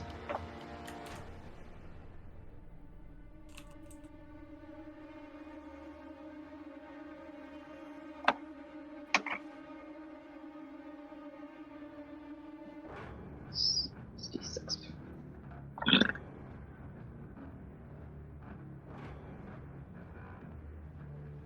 Okay. More shitty fire damage. I don't know what's going on with the D6 tonight. So that is 13 slashing, 1 fire damage, Yeah. and 3 radiant. Yeah, it Is it shatters still up? to pieces. Oh, okay. Well, in that case, I will move the rest of my movements this way. Alrighty. So your turn? Yep. Alrighty. The ice aberration is going to move to here. Aaron. No, Korrah. Oh. Korrah. What's up? Does an 18 hit you? No. No. Okay, very good. That's... Oh, this guy's also going to move. Alrighty. Aaron, it is your turn. At the start of your turn, you take 2 cold damage. Ow. Owie. I don't have half movement. Correct. Is when the things died, did they like Her body. Is her body? No, it's a little ice aberration. It shatters at the ice shard. It probably burns to death because Korrah hit it with fire blade. You're telling me there isn't a Melt. little dead badger on the map? They're not fucking badgers. Yes, they are! Did this one take any damage? No. No. Okay, I didn't think so. Alright, I guess we're gonna go for round 2. Can you see it? I have dark vision. Oh, you have. Oh, that's right. You're fucking half elf. I'm what? Oh, half. Are you yeah. half elf? I am half elf. Yeah. Yes. Okay. I'm fucking half elf. I'm gonna influence this guy. Go for it. Aaron willingly walked up to something that was shocked and appalled.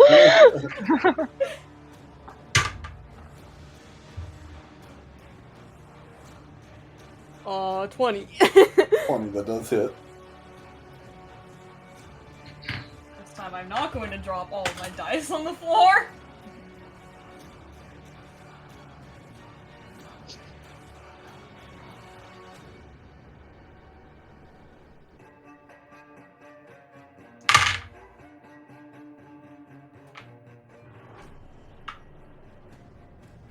That's 26 damage.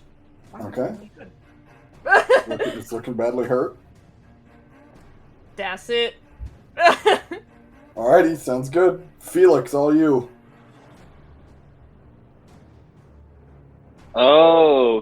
Okay.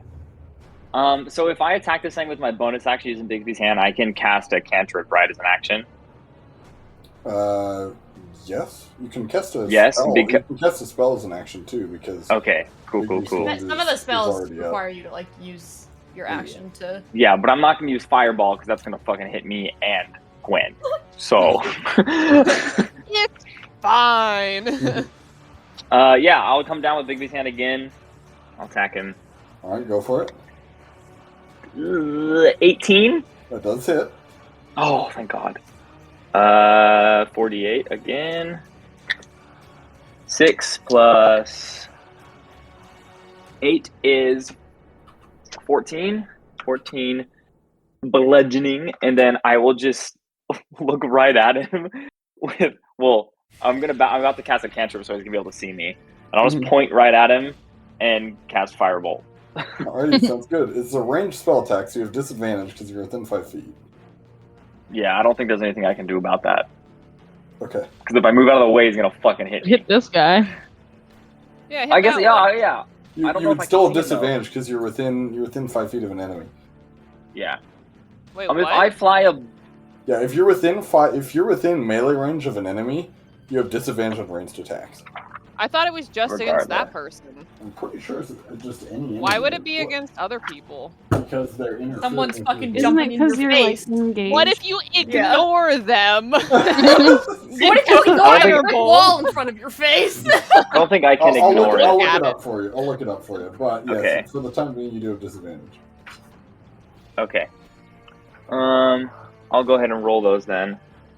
Did I make one attack? I'm gonna make 3.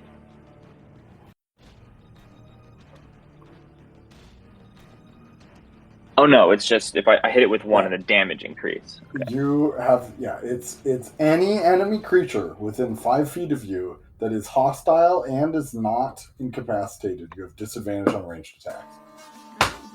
What page is this on? I just closed the book. Do you approximately know? No. Page 195. Alright, thanks. Well, I rolled well. I rolled a 12 and an 18, so the lowest one's gonna be a 21. Okay, which one are you attacking again? The aberration or the fortress?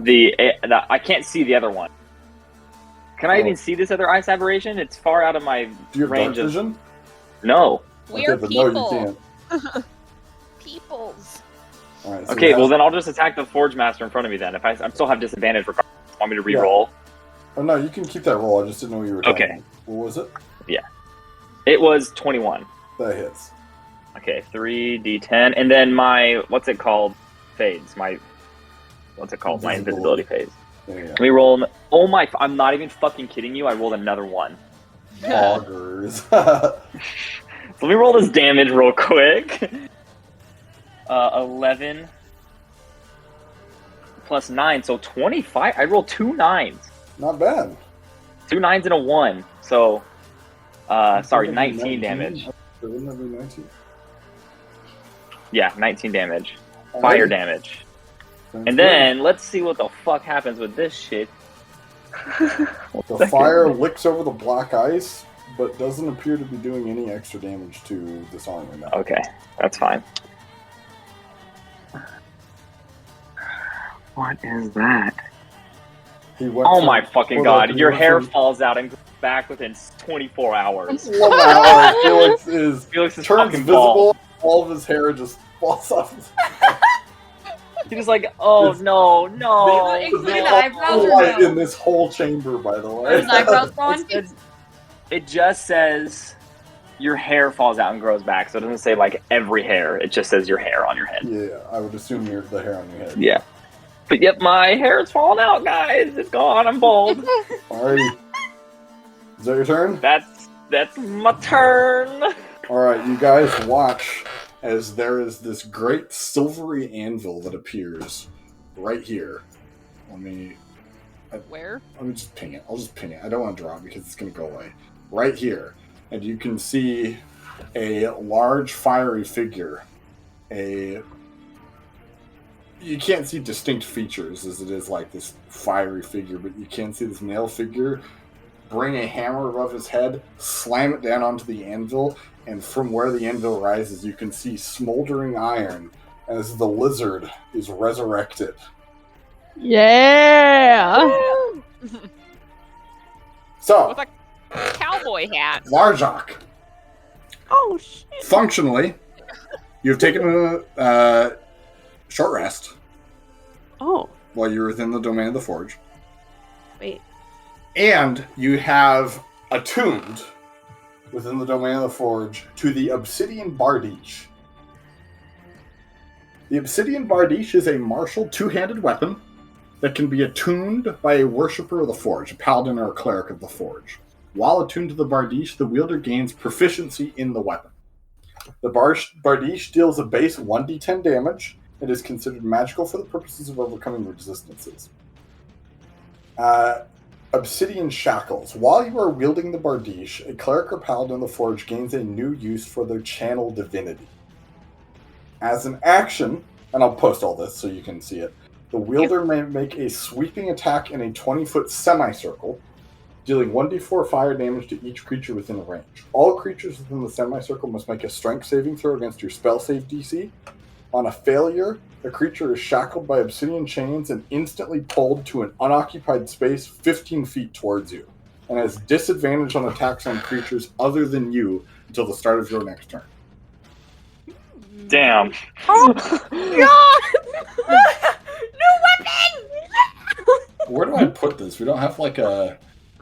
Maybe just put it in like rulings. I don't know. Or characters. Just send it to Shayna.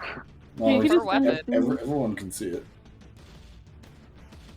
I'd put it under rulings, I think, would fit best. I've got a better idea. Weapons. No, Items. I literally... Magic TM? times. TMs. Hold on, I've got a better idea. Okay, remind me. Short rest. What do I gain back from that? Do I gain back Uh, You spells? can die. No, that's no, a you warlock. don't. That's die. warlock, you right? regain, Die, though, you right? regain your channel divinity if you've already used it. Yeah. And you can can heal. use your And you hit can die heal. to gain. Yeah.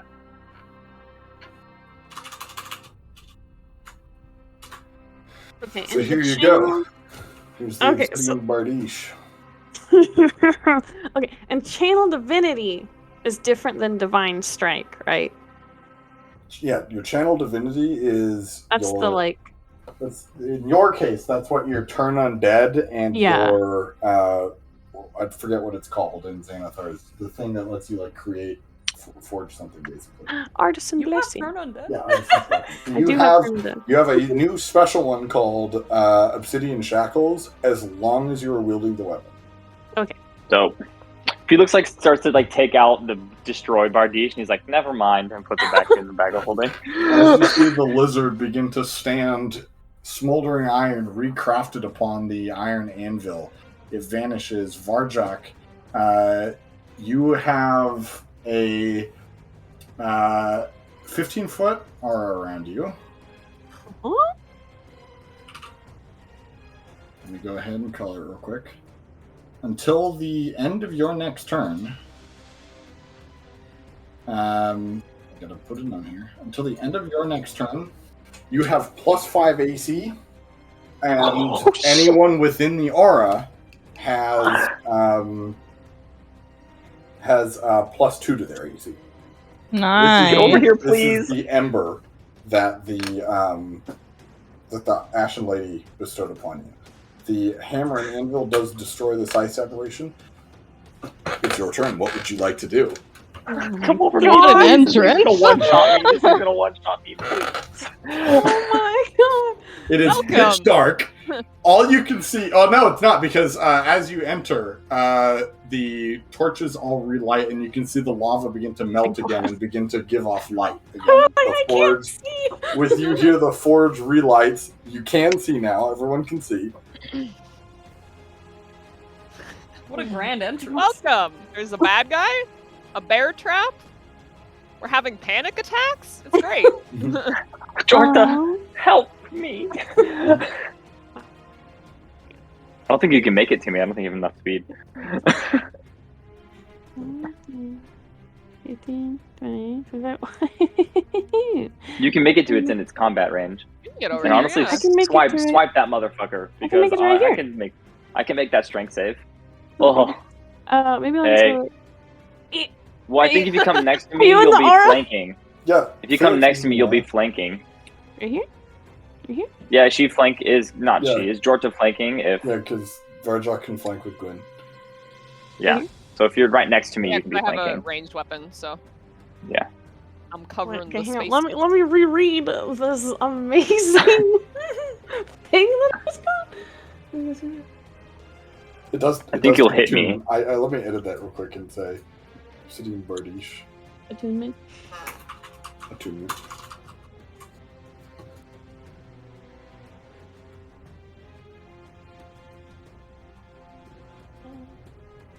Wait, what if? Hang on. Big brain here. Mm-hmm. So it says in a 20-foot semicircle. So could I be like here and do the obsidian shackles on the Forge Master? Yeah, you could be here and do the Obsidian Shackles on the Forge Master. So you started here. So take your pick on where you want to move. I want to try and pull it towards me, but I also want to give you guys AC. Just beat it up. Beat it up, lizard. This is your moment, Shayna. Do what you want. That's what I want to do. I can't hit it, right? If I do that, I can't hit it. Correct. It does take your action. Okay. It is like a ranged compelled duel Yeah. plus Diana ulti Lamau. I mean, yeah, that thing is so. Oh gosh, if I had 2 attacks, I would do it, but I don't. So I'll just go here. Mhm. I'm gonna hit it. All right, you go ahead and hit it. Advantage. Advantage, right? Yep, with advantage. Oh damn! It was almost a nat 20. Not quite. Is a 28 to hit full? It does hit. A D10. This is so exciting. Oh my god. Oh my gosh. Okay. Beefy D10. Okay. So I rolled an 8, and I still add strength, right? Yes, you do. Okay, so that's 14 damage. And then I can do Divine Strike still, right? Yeah. Yeah. Okay, I'm gonna do that. It's a melee attack. Yeah. So that's 5 fire damage Okay. from Divine Strike. It's looking hurt. As you can see, the ice is beginning to crack and the rust is beginning to hinder its movement as you guys begin to break apart its casing. Is that your turn? Oh, I do have one spell. Okay. Can I cast? I can't. Oh, bonus action. Wait, spiritual weapon. Yes, you can. I'm gonna cast spiritual weapon on this sucker. Alright. Where the hell is the fire pit? Boom. Give me my fire pit. And I will say controlled by Waka Waka. Waka waka. Boom. I go here. Yes, it can. Wait, it doesn't get advantage, right? It doesn't, no. Okay, well, it's still gonna show up like win. The bonfire can't flank. Damn. Unfortunately. And then that's my If only. spell attack. That's a 21. Now that hits. And it's a. I think it's a D6. Oh god, wait, I don't have to spell it. I got so excited.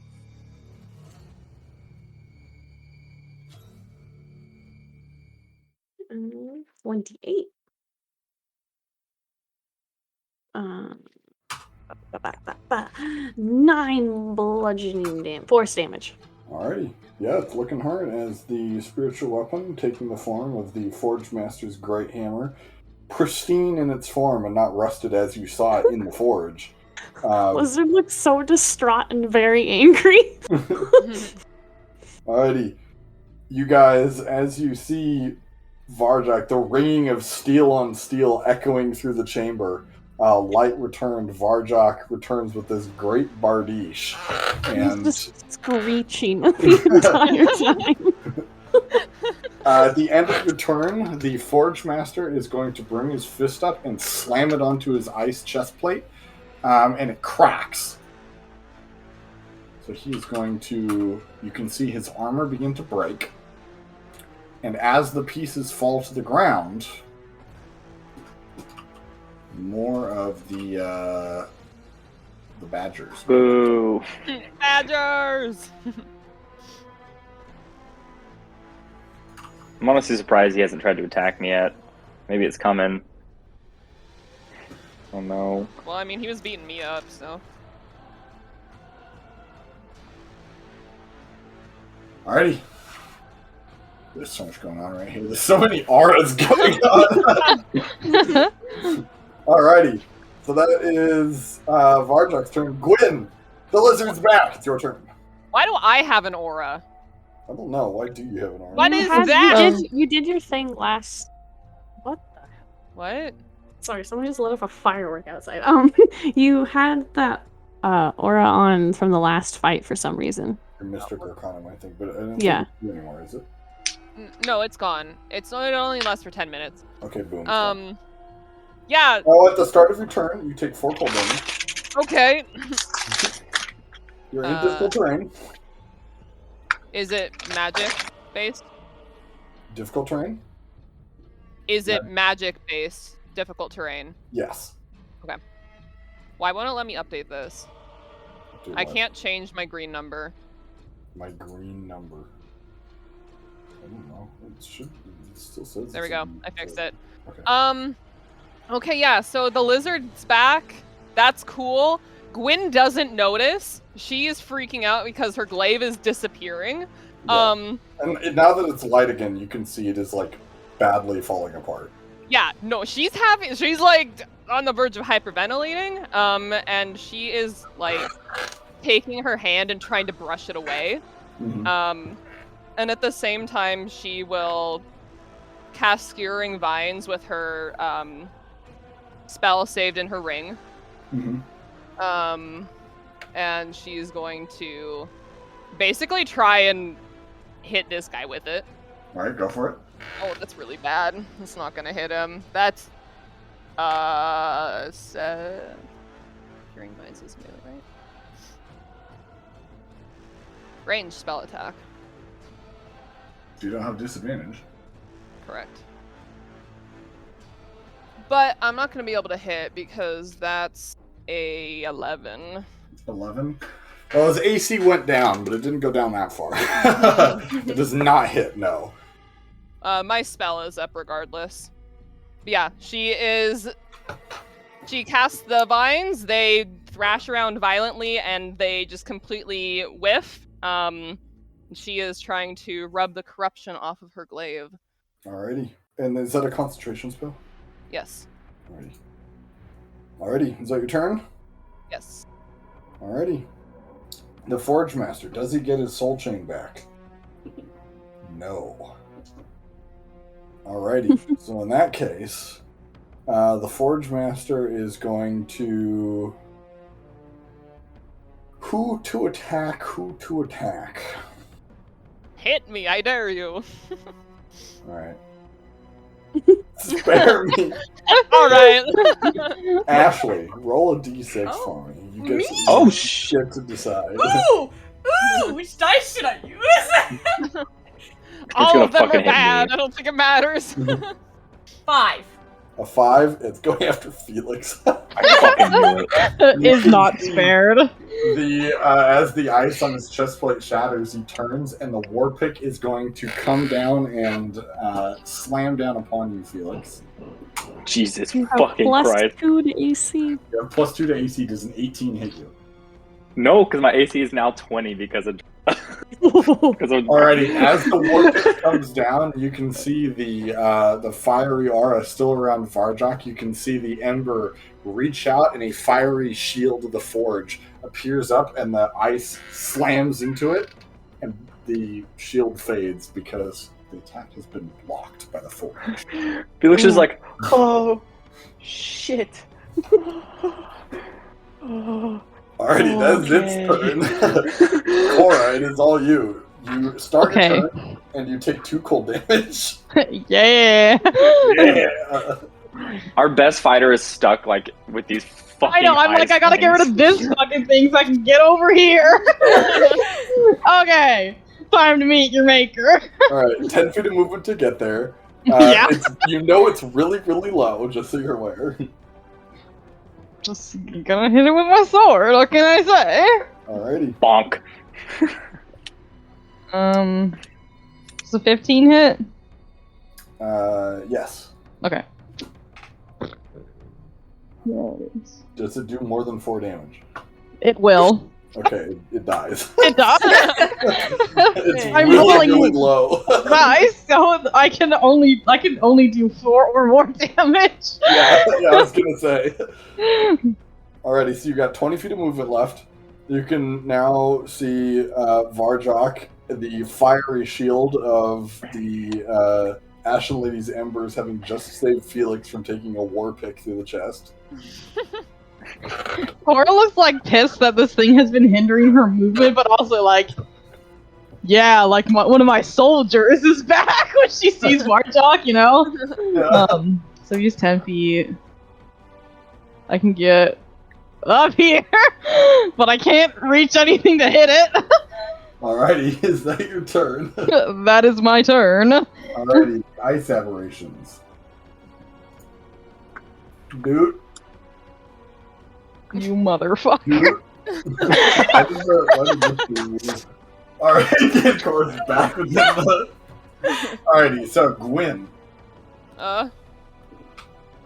Yes. Wow, does a 14 hit you?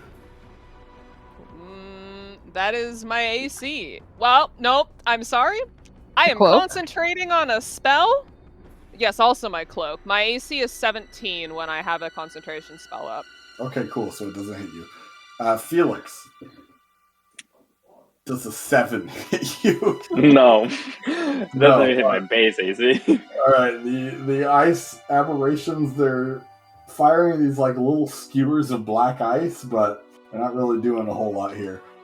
Aaron, it is your turn. You do not start this round by taking cold damage. Yeah, I've done it. Yeah. That's where we started. Wait. So what spawned these new guys? Was it the? Yeah, the Forge Master. Who...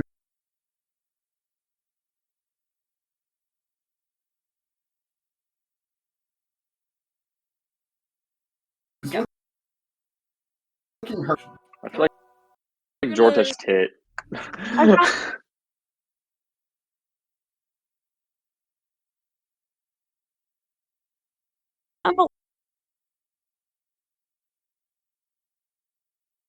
The Forge Master? No, yeah, the Forge Master. That's a 25. I was like, alright. Okay, well he takes half damage then.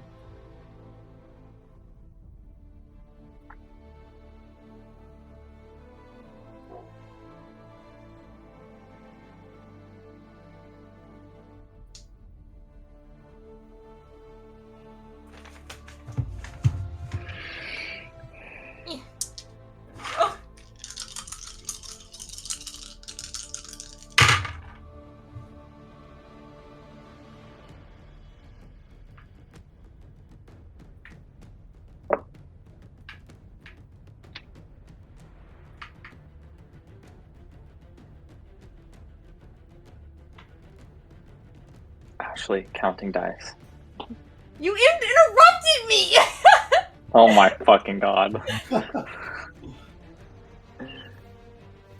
why I just say them out loud. Yeah, the Dragon Age theme. Yeah. Dude, Anyways, so map of it- ours. half damage. So it takes 19 necrotic damage. 19 necrotic damage.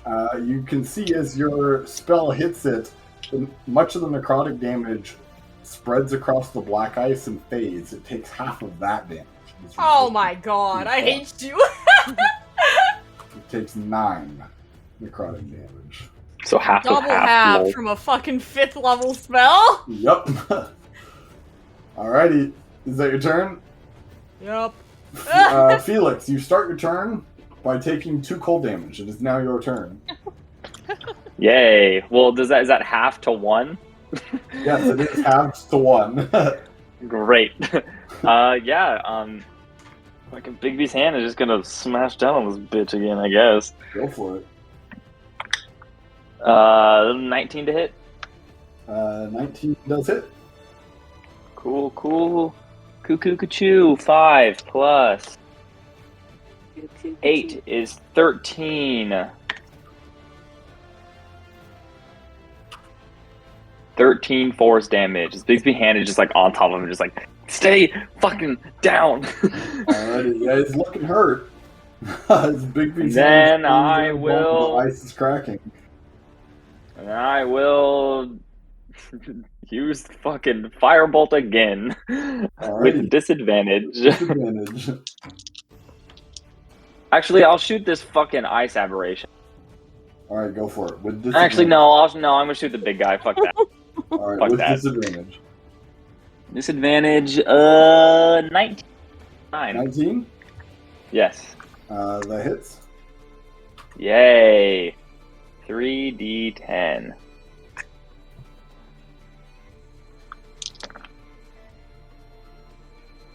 Ooh, that's a 10. 18 plus 3, 21. Let me roll a d20 real quick. I swear to God, if I roll another one, thank God. So 21 fire damage. Wait, you shouldn't be rolling wild magic because this is just cantrips, right? I think I roll it on anything. No, it's a spell first level or higher. Oh, well, then I don't lose my hair. Yeah, you keep your hair. Very good. Yay! Your hair is still My there. wild magic was like psych. Yeah. Alrighty, Varjok. The obsidian blade of your glaive is unaffected by the rust that the Forge Master gives off. It is your turn. Varjok is pleased at Aldora's craftsmanship. I'm going to cast Flame Strike Okay. right here. Okay, let me go ahead and draw It's- another. It's box just of instant, that. so you don't have Oh, to. okay, perfect. Yeah, it's just Alright. instant. Okay, let me draw. It's like too many another one. fucking boxes. That ice thingy and the master dude need to make dex saves. Deck saves. The ice thingy fails with like a 13. Wow.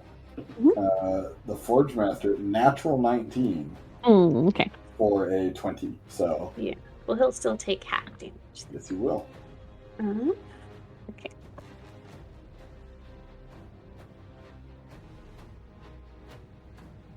Ooh, And then you have your spiritual weapon too. jeez, guy, my god. Okay, hang on. Sorry. Okay, so that's 18. Oh my god. You're just rolling max damage right now. Almost! This is Oh, stupid. Jesus. Okay, so for the ice thing, it's 18 radiant and 19 fire damage. Oh, whoops. I just Jesus Christ. Yeah, Well, like fine, because it just disintegrates under the fire. cool. And then on the Forge Master, I guess 9 radiant and 9 fire. Alrighty. It's looking hurt. And then I'm gonna bop him with my spiritual weapon. Go for it. Roll Maybe the same bopped. thing I did last time, a 21. 21, that does hit. That's 1d8. 1d8. Okay. Ashley, I don't know why you roll so bad. What? I don't get it. Why am I being called out? Shayna's over here rolling max. 11?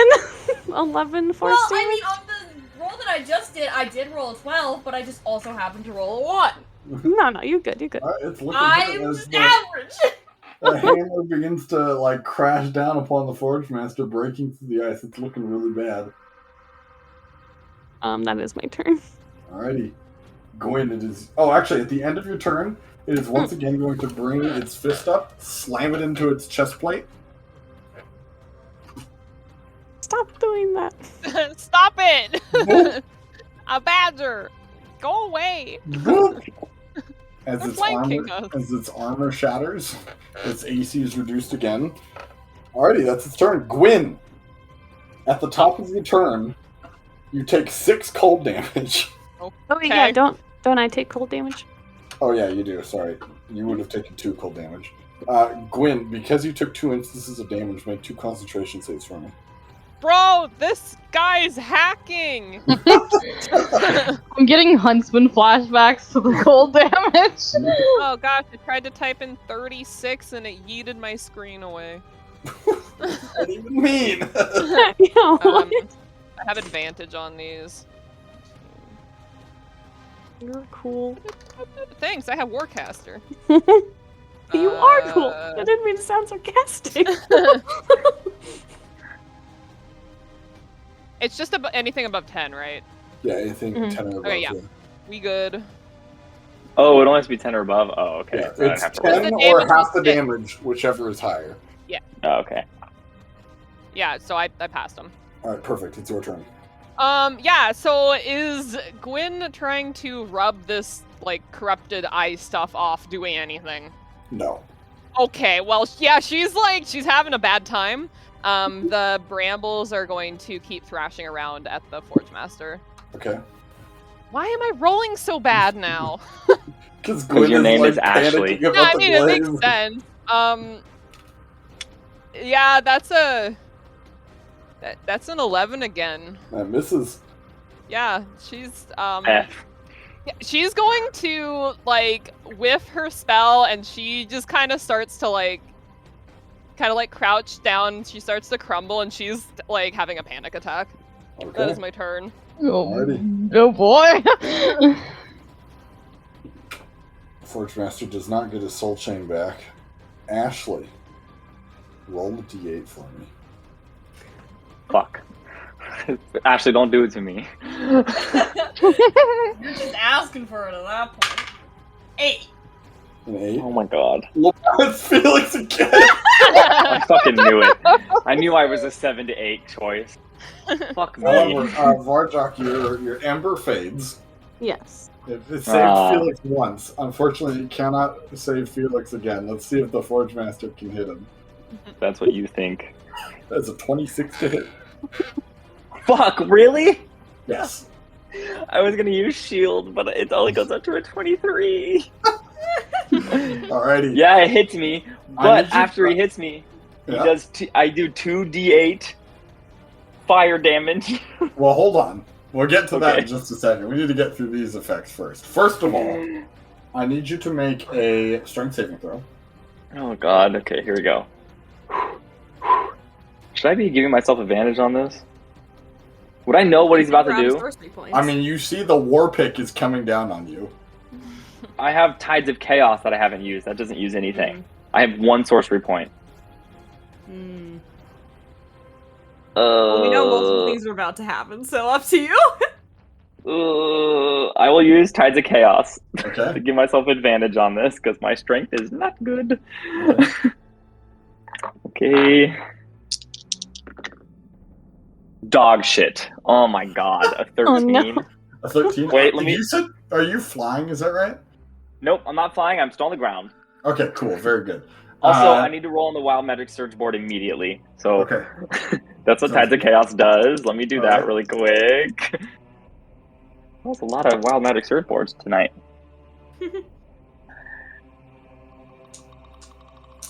Oh, I'm so sorry. But it's with that what I choose. Okay, never mind. 65, up to 3 creatures you choose within 30 feet of you take 4d10 lightning damage. Woo! Oh my god! So 30 feet, obviously one of them's going to be the Forge Master, the other ones will be this aberration next to me, and then I hit another. Yeah, You sure. like Great. They all Before take you roll 4. that, we're gonna get its Okay, damage yeah. out. Kill me. You take You You get take- one. what is that? 12 piercing damage Okay. and Okay. 14 cold damage. Jeez. Reduce the half to 7. Yes, reduced to half to 7. You are knocked Okay. prone. Okay, I'm prone.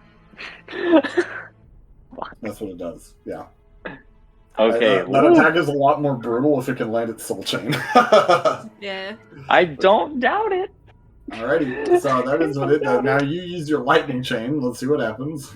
Yep. So that's how many D? 4d10?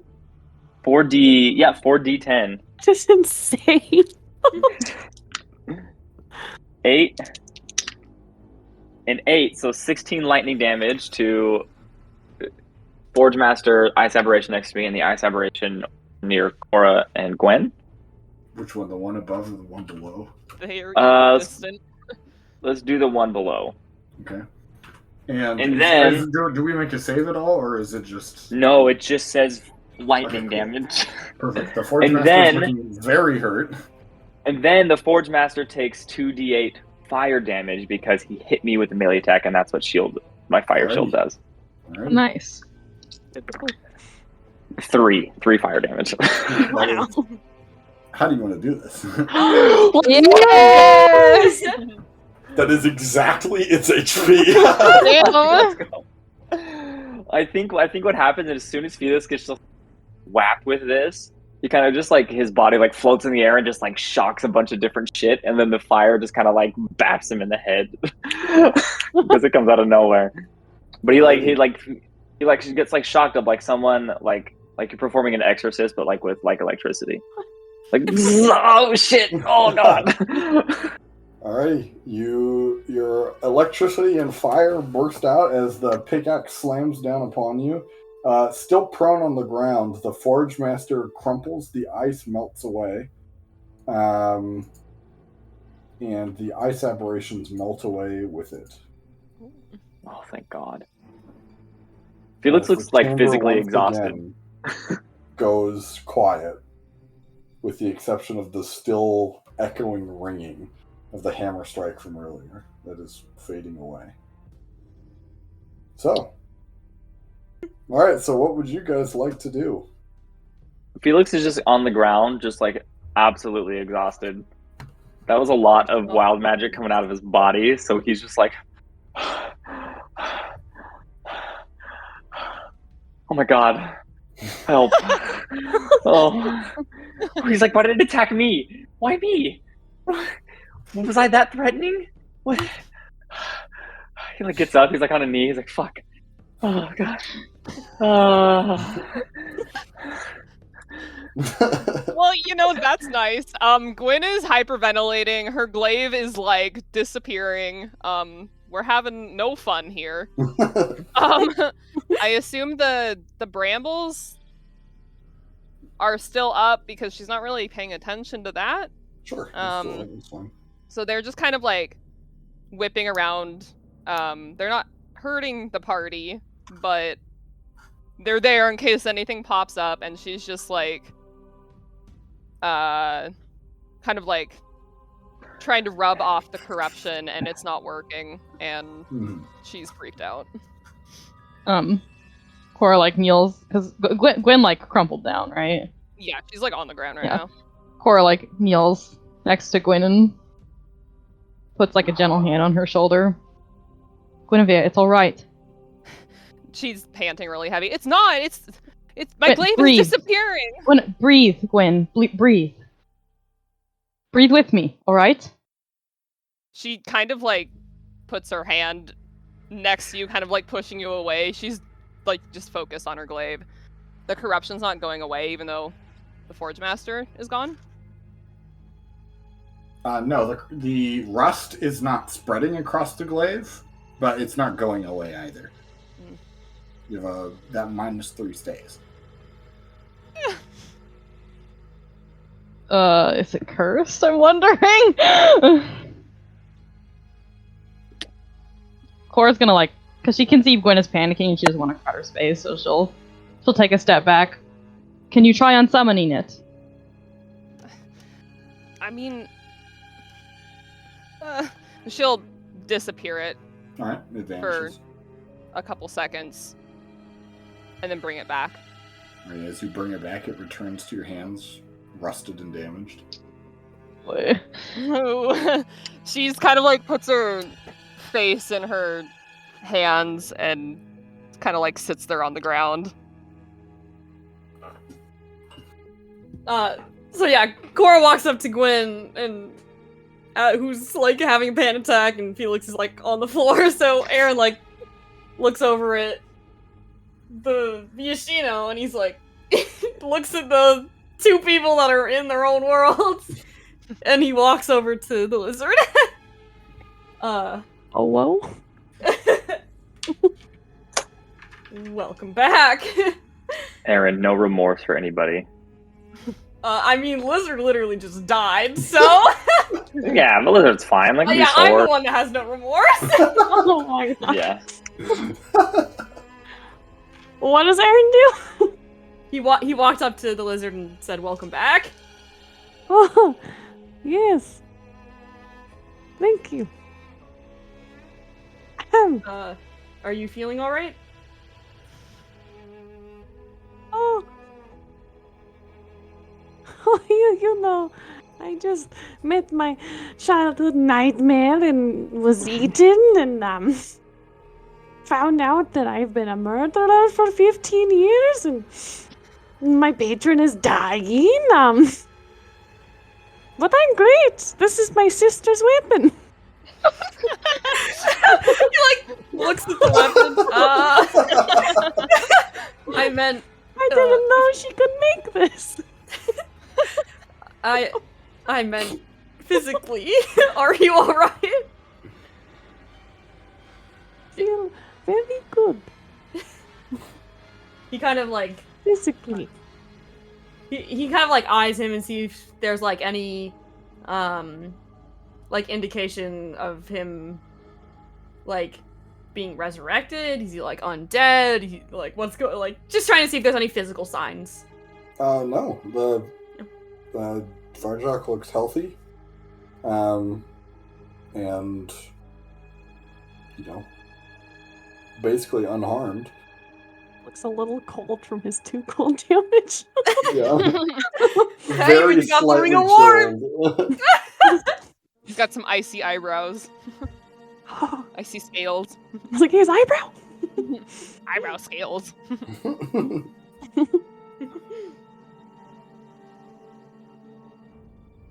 I am not dead anymore, Aaron. I'm glad to hear it. I'm sure we all want to hear about what happened. He kind of looks over at Felix and Guin and Korrah again. You guys might as well not exist to Guin right now. No, so. yeah. Lizard's just like staring at Guin and he looks sad.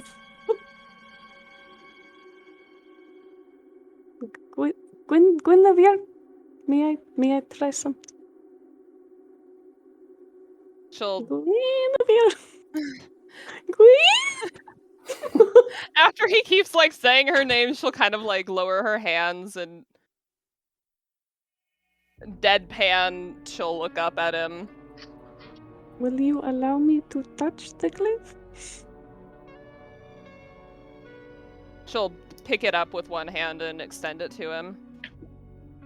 I'm gonna cast Identify. Identify? Alrighty.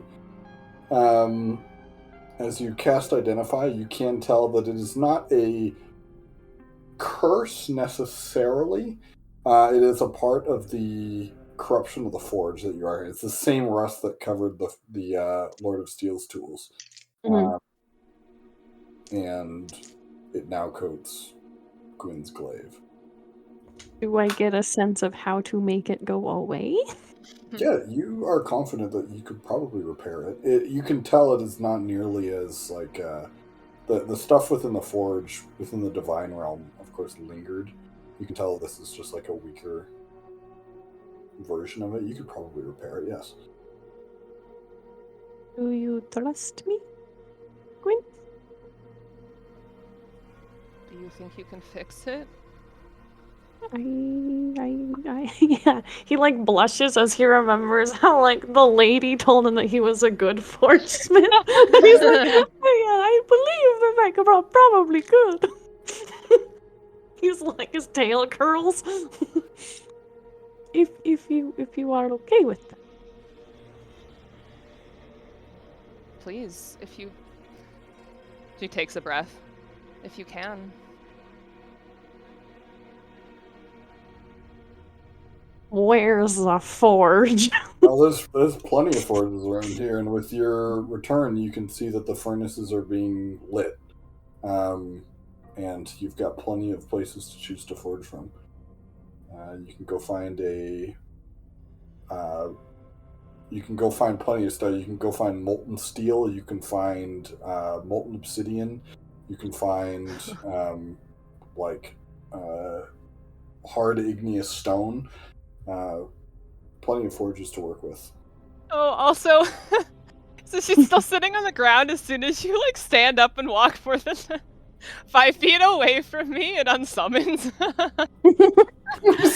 back to her, and she just kind of, like, looks down at it, and, like, it takes her a second. The lizard like turns and stares at you like, excuse me? It takes her a second, and she kind of, like, snaps herself back to it. She's like, sorry, I have to go with you, and she stands up to follow him.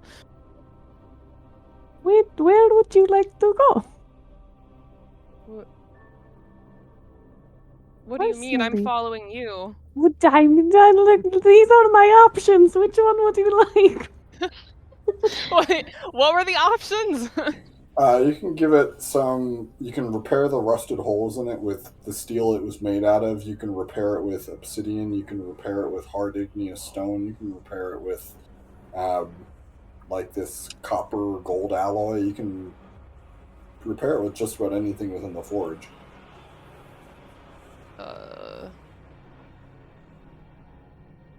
Is there a way to make it, like, not look like it has colorful patches of some random material in it? If you use the same steel, yeah. Then yeah, I want it to look the same. Okay. I go over to the steel forge. Make it look like it was. Are my eyes still glowing? Yes, they are. Okay. Don't worry, we've got something for you. I just had to ask. You don't want a giant lizard on your plate? She just stares at him. Okay, I'm sorry. Maybe you are all not feeling as good as I am. He's gonna like go over to the forge and work on the glaive. Alrighty, as you begin to work on that, we will come back to that as you guys do that. Korrah, your eyes, the glow begins to fade, and the last memory that you see, the last glimpse is, you can see in your mind the ichor of cord.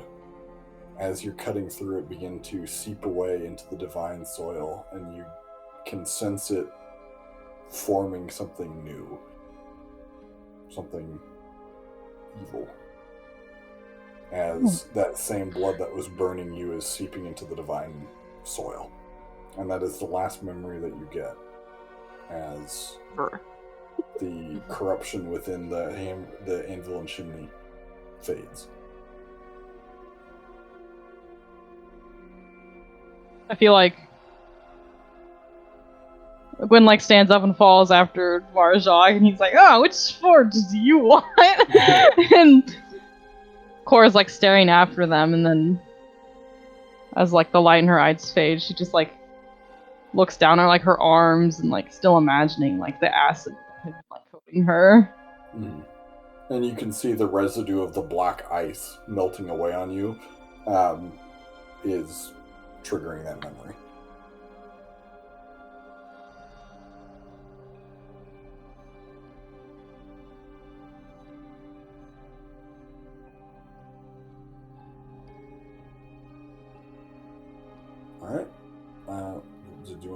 else? We'll let him fix the glaive. Yeah. All right. Varjak, go ahead and make a smithing tools check for me. Make it with advantage. What is that? Is that... So you should have proficiency in smithing tools, right? Yeah. Okay, Yeah. so you would roll. In this case, I would let you roll either strength or intelligence, whichever you choose. I would say. A hard one. I wonder which one. +6 or a +0? You have proficiency with it as well. Just be advised. Okay. So you get your proficiency bonus and you get advantage. Guin, since you're watching, I'm assuming, as you're watching the lizard like repair this, he's like gripping at the rust and he like starts to quietly like cry a little bit. But he's like sniffling it away, but he looks really sad all of a sudden. She'll reach a hand out and kind of like rest it on his shoulder. She's not trying to be in the way or anything, but she'll just kind of like grip onto his shoulder and give it a squeeze and watch him work. It's with advantage, right? Mm-hmm. 20 in the big boy forge. 26. 26? Yeah, you repair. It takes you about 20 to 30 minutes. You feel the power of the forge flowing through you. It makes your work incredibly easy. The glaive is fixed, completely spotless, pristine, exactly as it was, with this dull red sheen. Guin, your next attack you make with the glaive, the next hit you make with the glaive, does an extra 1d6 fire damage and will automatically crit. Wow. Crit plus. As it is infused with the power of the forge. Fancy. I am a very good smith. After he finishes, and she inspects it, she'll kind of like stand there for a second, and then she gives him a hug. He's Very, gonna very tight. He's gonna like stand there and be kind of like startled. And then he's gonna like slowly return it. And then he's gonna grip you really, really tightly. And then he's gonna... I was gonna say, as he's like hugging her back, she'll just say very quietly in his ear, "You're back." He was gonna whisper something in your ear. He's gonna say to Guin, "I am glad you did not die."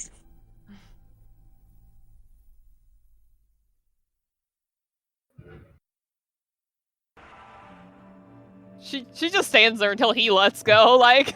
He's like just enjoying the moment. He's just like all of a sudden just needs this hug. He just like, and then he's like, "Oh, you stopped hugging. I'm so sorry." And he's gonna like push you away. She kind of is like, oh, okay.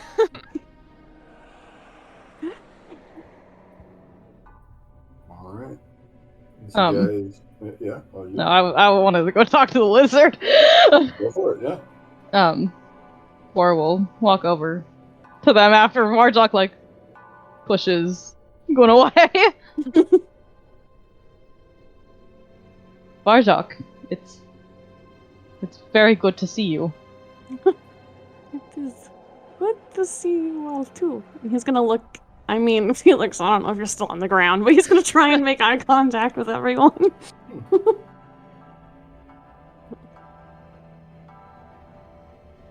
I failed you as your leader earlier by letting the salamander consume you. I'm sorry. Oh, no, you feel everyone. Oh, and he's gonna like fall to the ground, and he just like starts to like sob, and he's like, "Bandits!" And he's like, "I am never such an emotional wreck in my life." He's like yelling. And he's just gonna be like wiping faces like best he can. And he's like, everyone's saying they failed me, but I failed them, and I don't know how to control this, and I just don't know what to do. Korrah will crouch in front of the lizard and pull out like a little gold like handkerchief and hand it to him. Oh, thank you. He's gonna like wipe his face with it and take like a deep breath. Oh god. What happened when you were gone? Well, the salamander is real. Not just a fable for little children.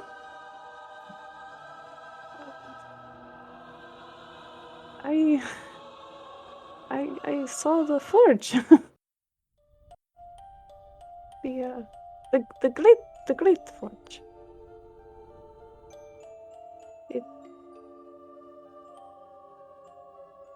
It did not look like what I would have imagined it to look like.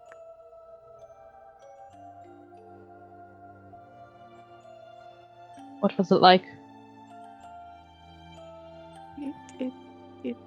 It was sick and dying.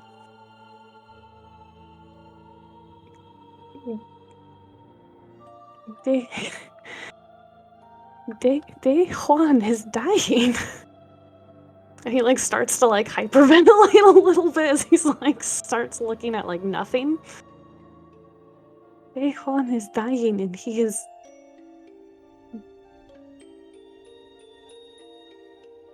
I don't know if I can save him.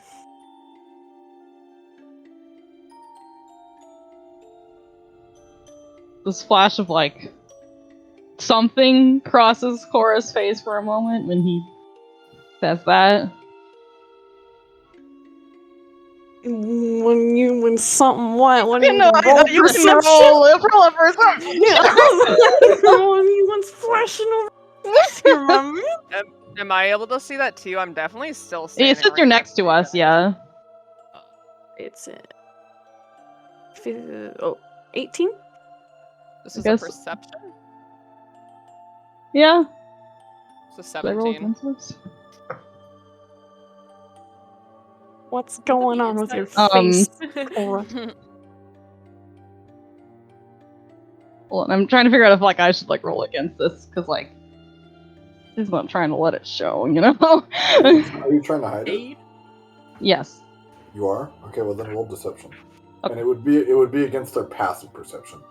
Oh, okay. Oh, Wow. okay. Yeah, that's I'm not gonna see it. Yeah, we're not gonna see it. Well, I kind of rolled shitty. So what's your passive perception? Well, it's 13. Mine's a 10.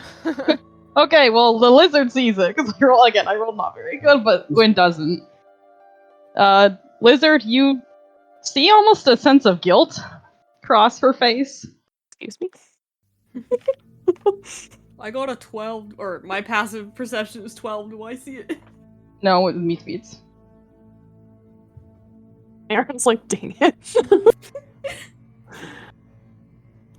You said guilt crosses your face when he Yes. says that Juan is dying? When when he says that like the forge is like dying and stuff, yeah. Lizard's eye is just gonna stare at you. Did the forge tell you how to help it?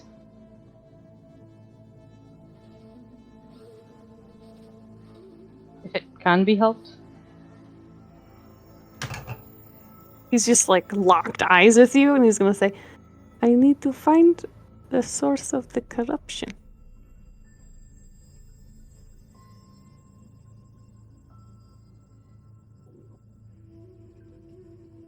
Did she tell you what it is?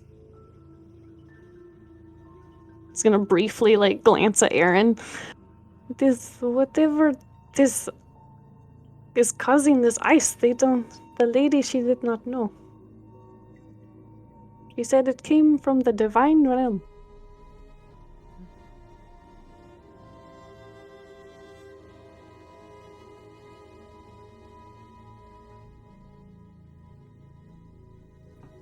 kind of looks down in the thought. Korrah, do you know something that I should know?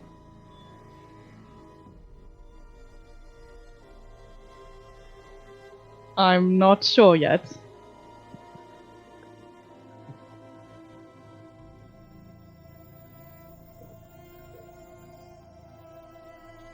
When I was in the forge, the lady apologized for failing me because I wasn't given a choice the first time.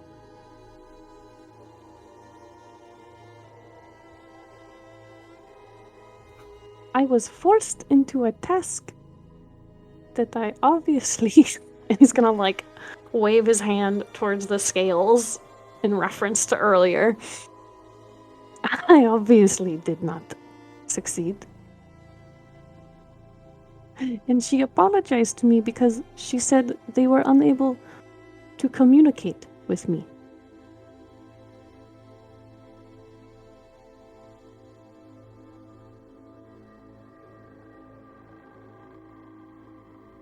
I understand if you have reservations, but if you know anything, I am going to ask you right now to share it. Because I came back this time on my own volition.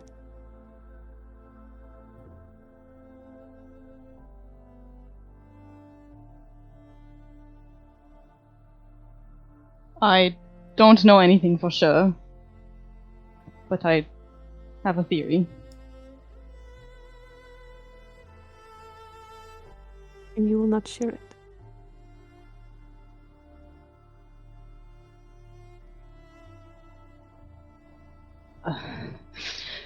She seems to be struggling with her words. She doesn't quite know how to put it.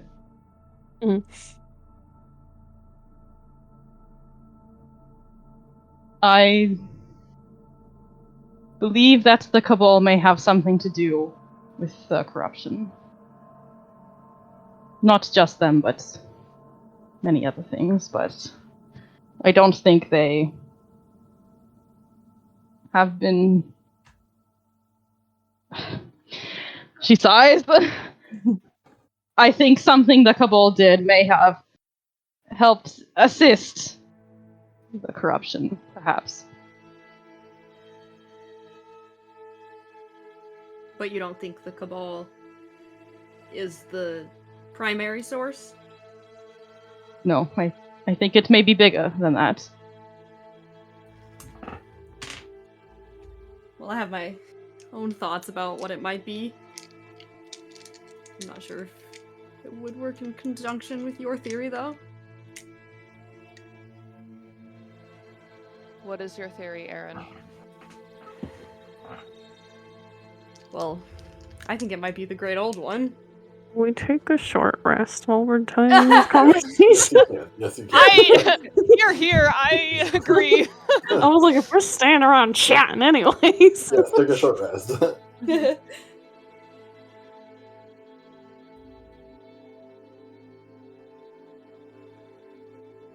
Yeah, I think it might be the Great Old One. Based on what I knew from my previous traveling companion. Hadar is a very hungry being. And What? Who? Hadar? Hadar. Hadar. Is that a name that we would have known, Cade? Lizard don't know it. Probably some of you. I would say if you're...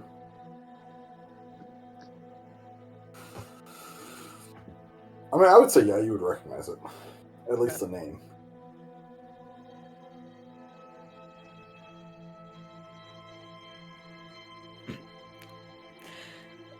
He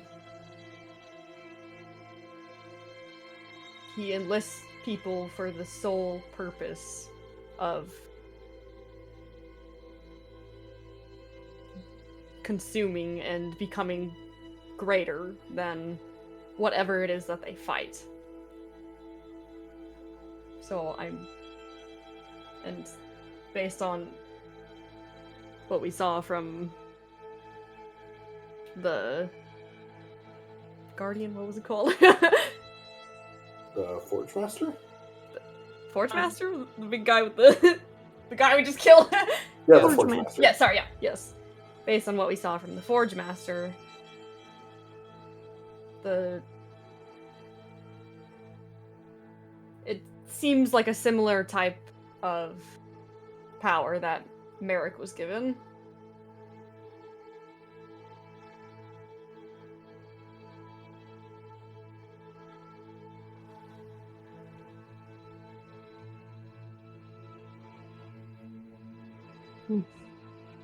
Well, how do I kill him?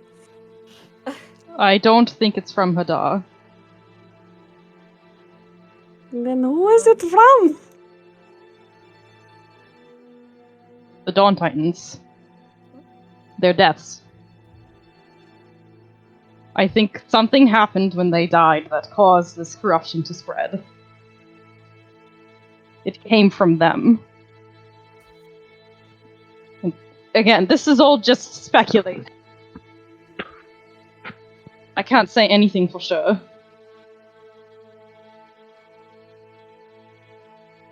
The Dawn Titans. The corruption feels like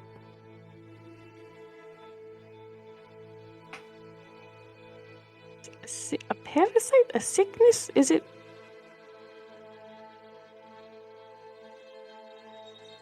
Divine parasite. Yes.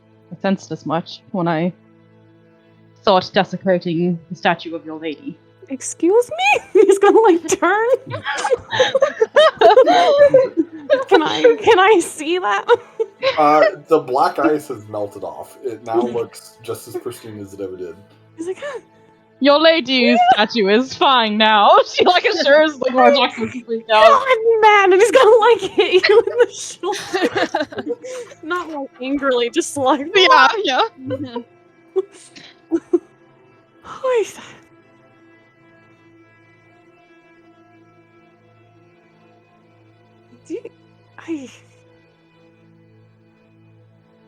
I need to find this corruption. And if it is a living thing, I need to kill it and bring it back to the forge. So that Daejuan won't die. And I will help you. Because even if it's in the form of this ice, it looks so similar. Must be connected somehow. To the growth?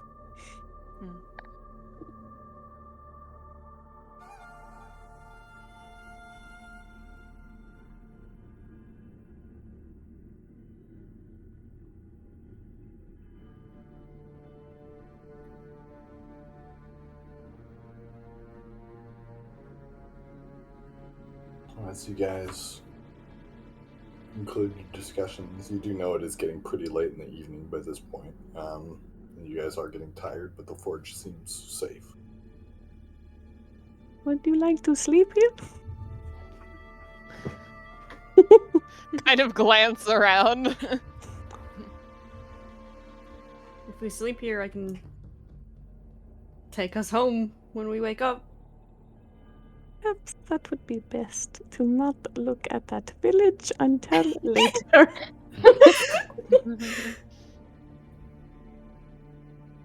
Alrighty. They'll probably just assume that we died. Very good. Well, one of us did die. And By the Alice was way- like, gonna look sad again. He's like, oh, By the way, speaking of... oh, yes. Does this mean that we have permission to resurrect you, should you fall before your time? Questions, little man, yes. He's like, he looks really he looks like he's gonna be sick kind of thing for a moment. Like, he's like sitting there. And he like takes a big deep breath and he's like, oh, okay. My whole life,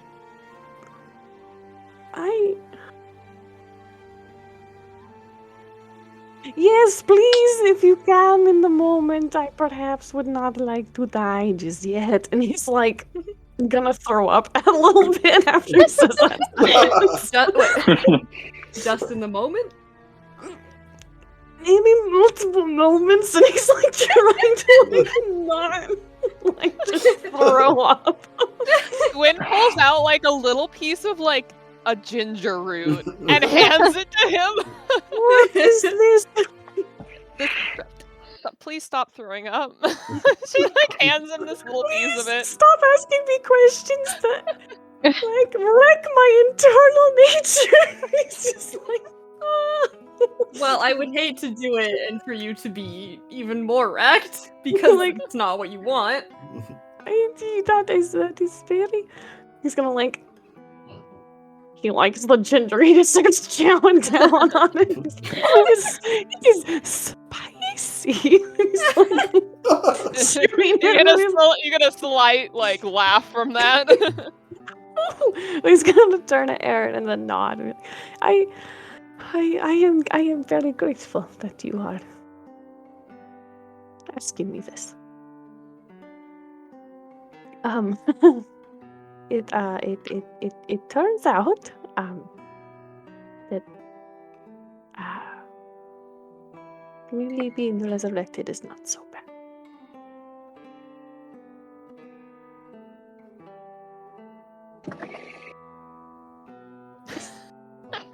I'm so sorry. Would you like me to watch it? It's alright, we will watch this when we get back to the Q2. I can cast mending. Can I just like not touch it but kind of cast prestidigitation on it? Yeah, you can clean it with prestidigitation. She'll just like flick her wrist and it's like cleaned again. Korrah staring at it like, I know it's cleaned magically, but like it still needs to go through the water. Yeah. Wilson like goes to hand it back to her. Why don't you hold on to it until we get back? Oh, thank you. He's gonna like clutch it.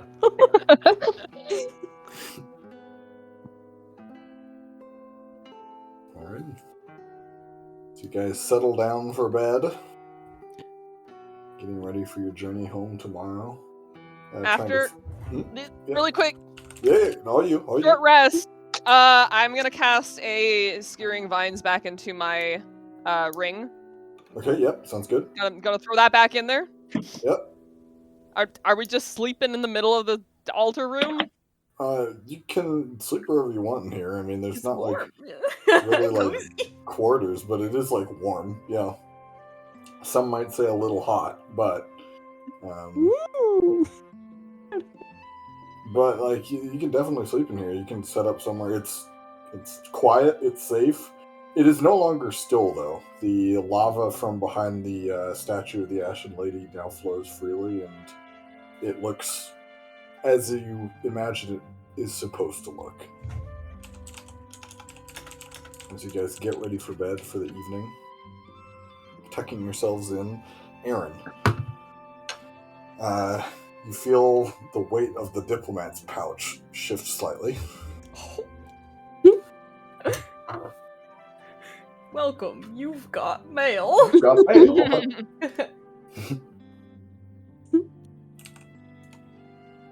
I'm gonna read it. Right, you go ahead and pull it out. It's like a small letter you can see written on the back, Aaron Lurk, and what you recognize to be Hellraiser's handwriting. Oh, fuck. Girl, go away. And as you open the letter, you pull it out. It's like this small blank, like off-white card. And as you open it, you can see inside in very beautiful black Gothic text, just 2 words. You're next. And that's where we'll pick up next session. The entire Legion of Hell shall descend upon God, Aaron. the Legion of Hell is after me! And that's what we'll pick up next time. Well, now, notably, the cursive on the interior is not Hellraiser's handwriting. Oh. Hellraiser is fucking dead, boy. Is only on the back of the card, and the interior is this gothic, like, fancy Johnny cursive. Dark Palace. Wait, what? Do I recognize the handwriting at all? No, you don't. No shit. It looks almost like, in a way, it looks almost like print. Like it is like that. It's like almost like a mix between calligraphy and print. You don't see any like stroke marks necessarily, but it is still recognizably cursive. It's interesting. But it just says "You're next." I want to keep playing, bro. And we'll stop there and come back next time.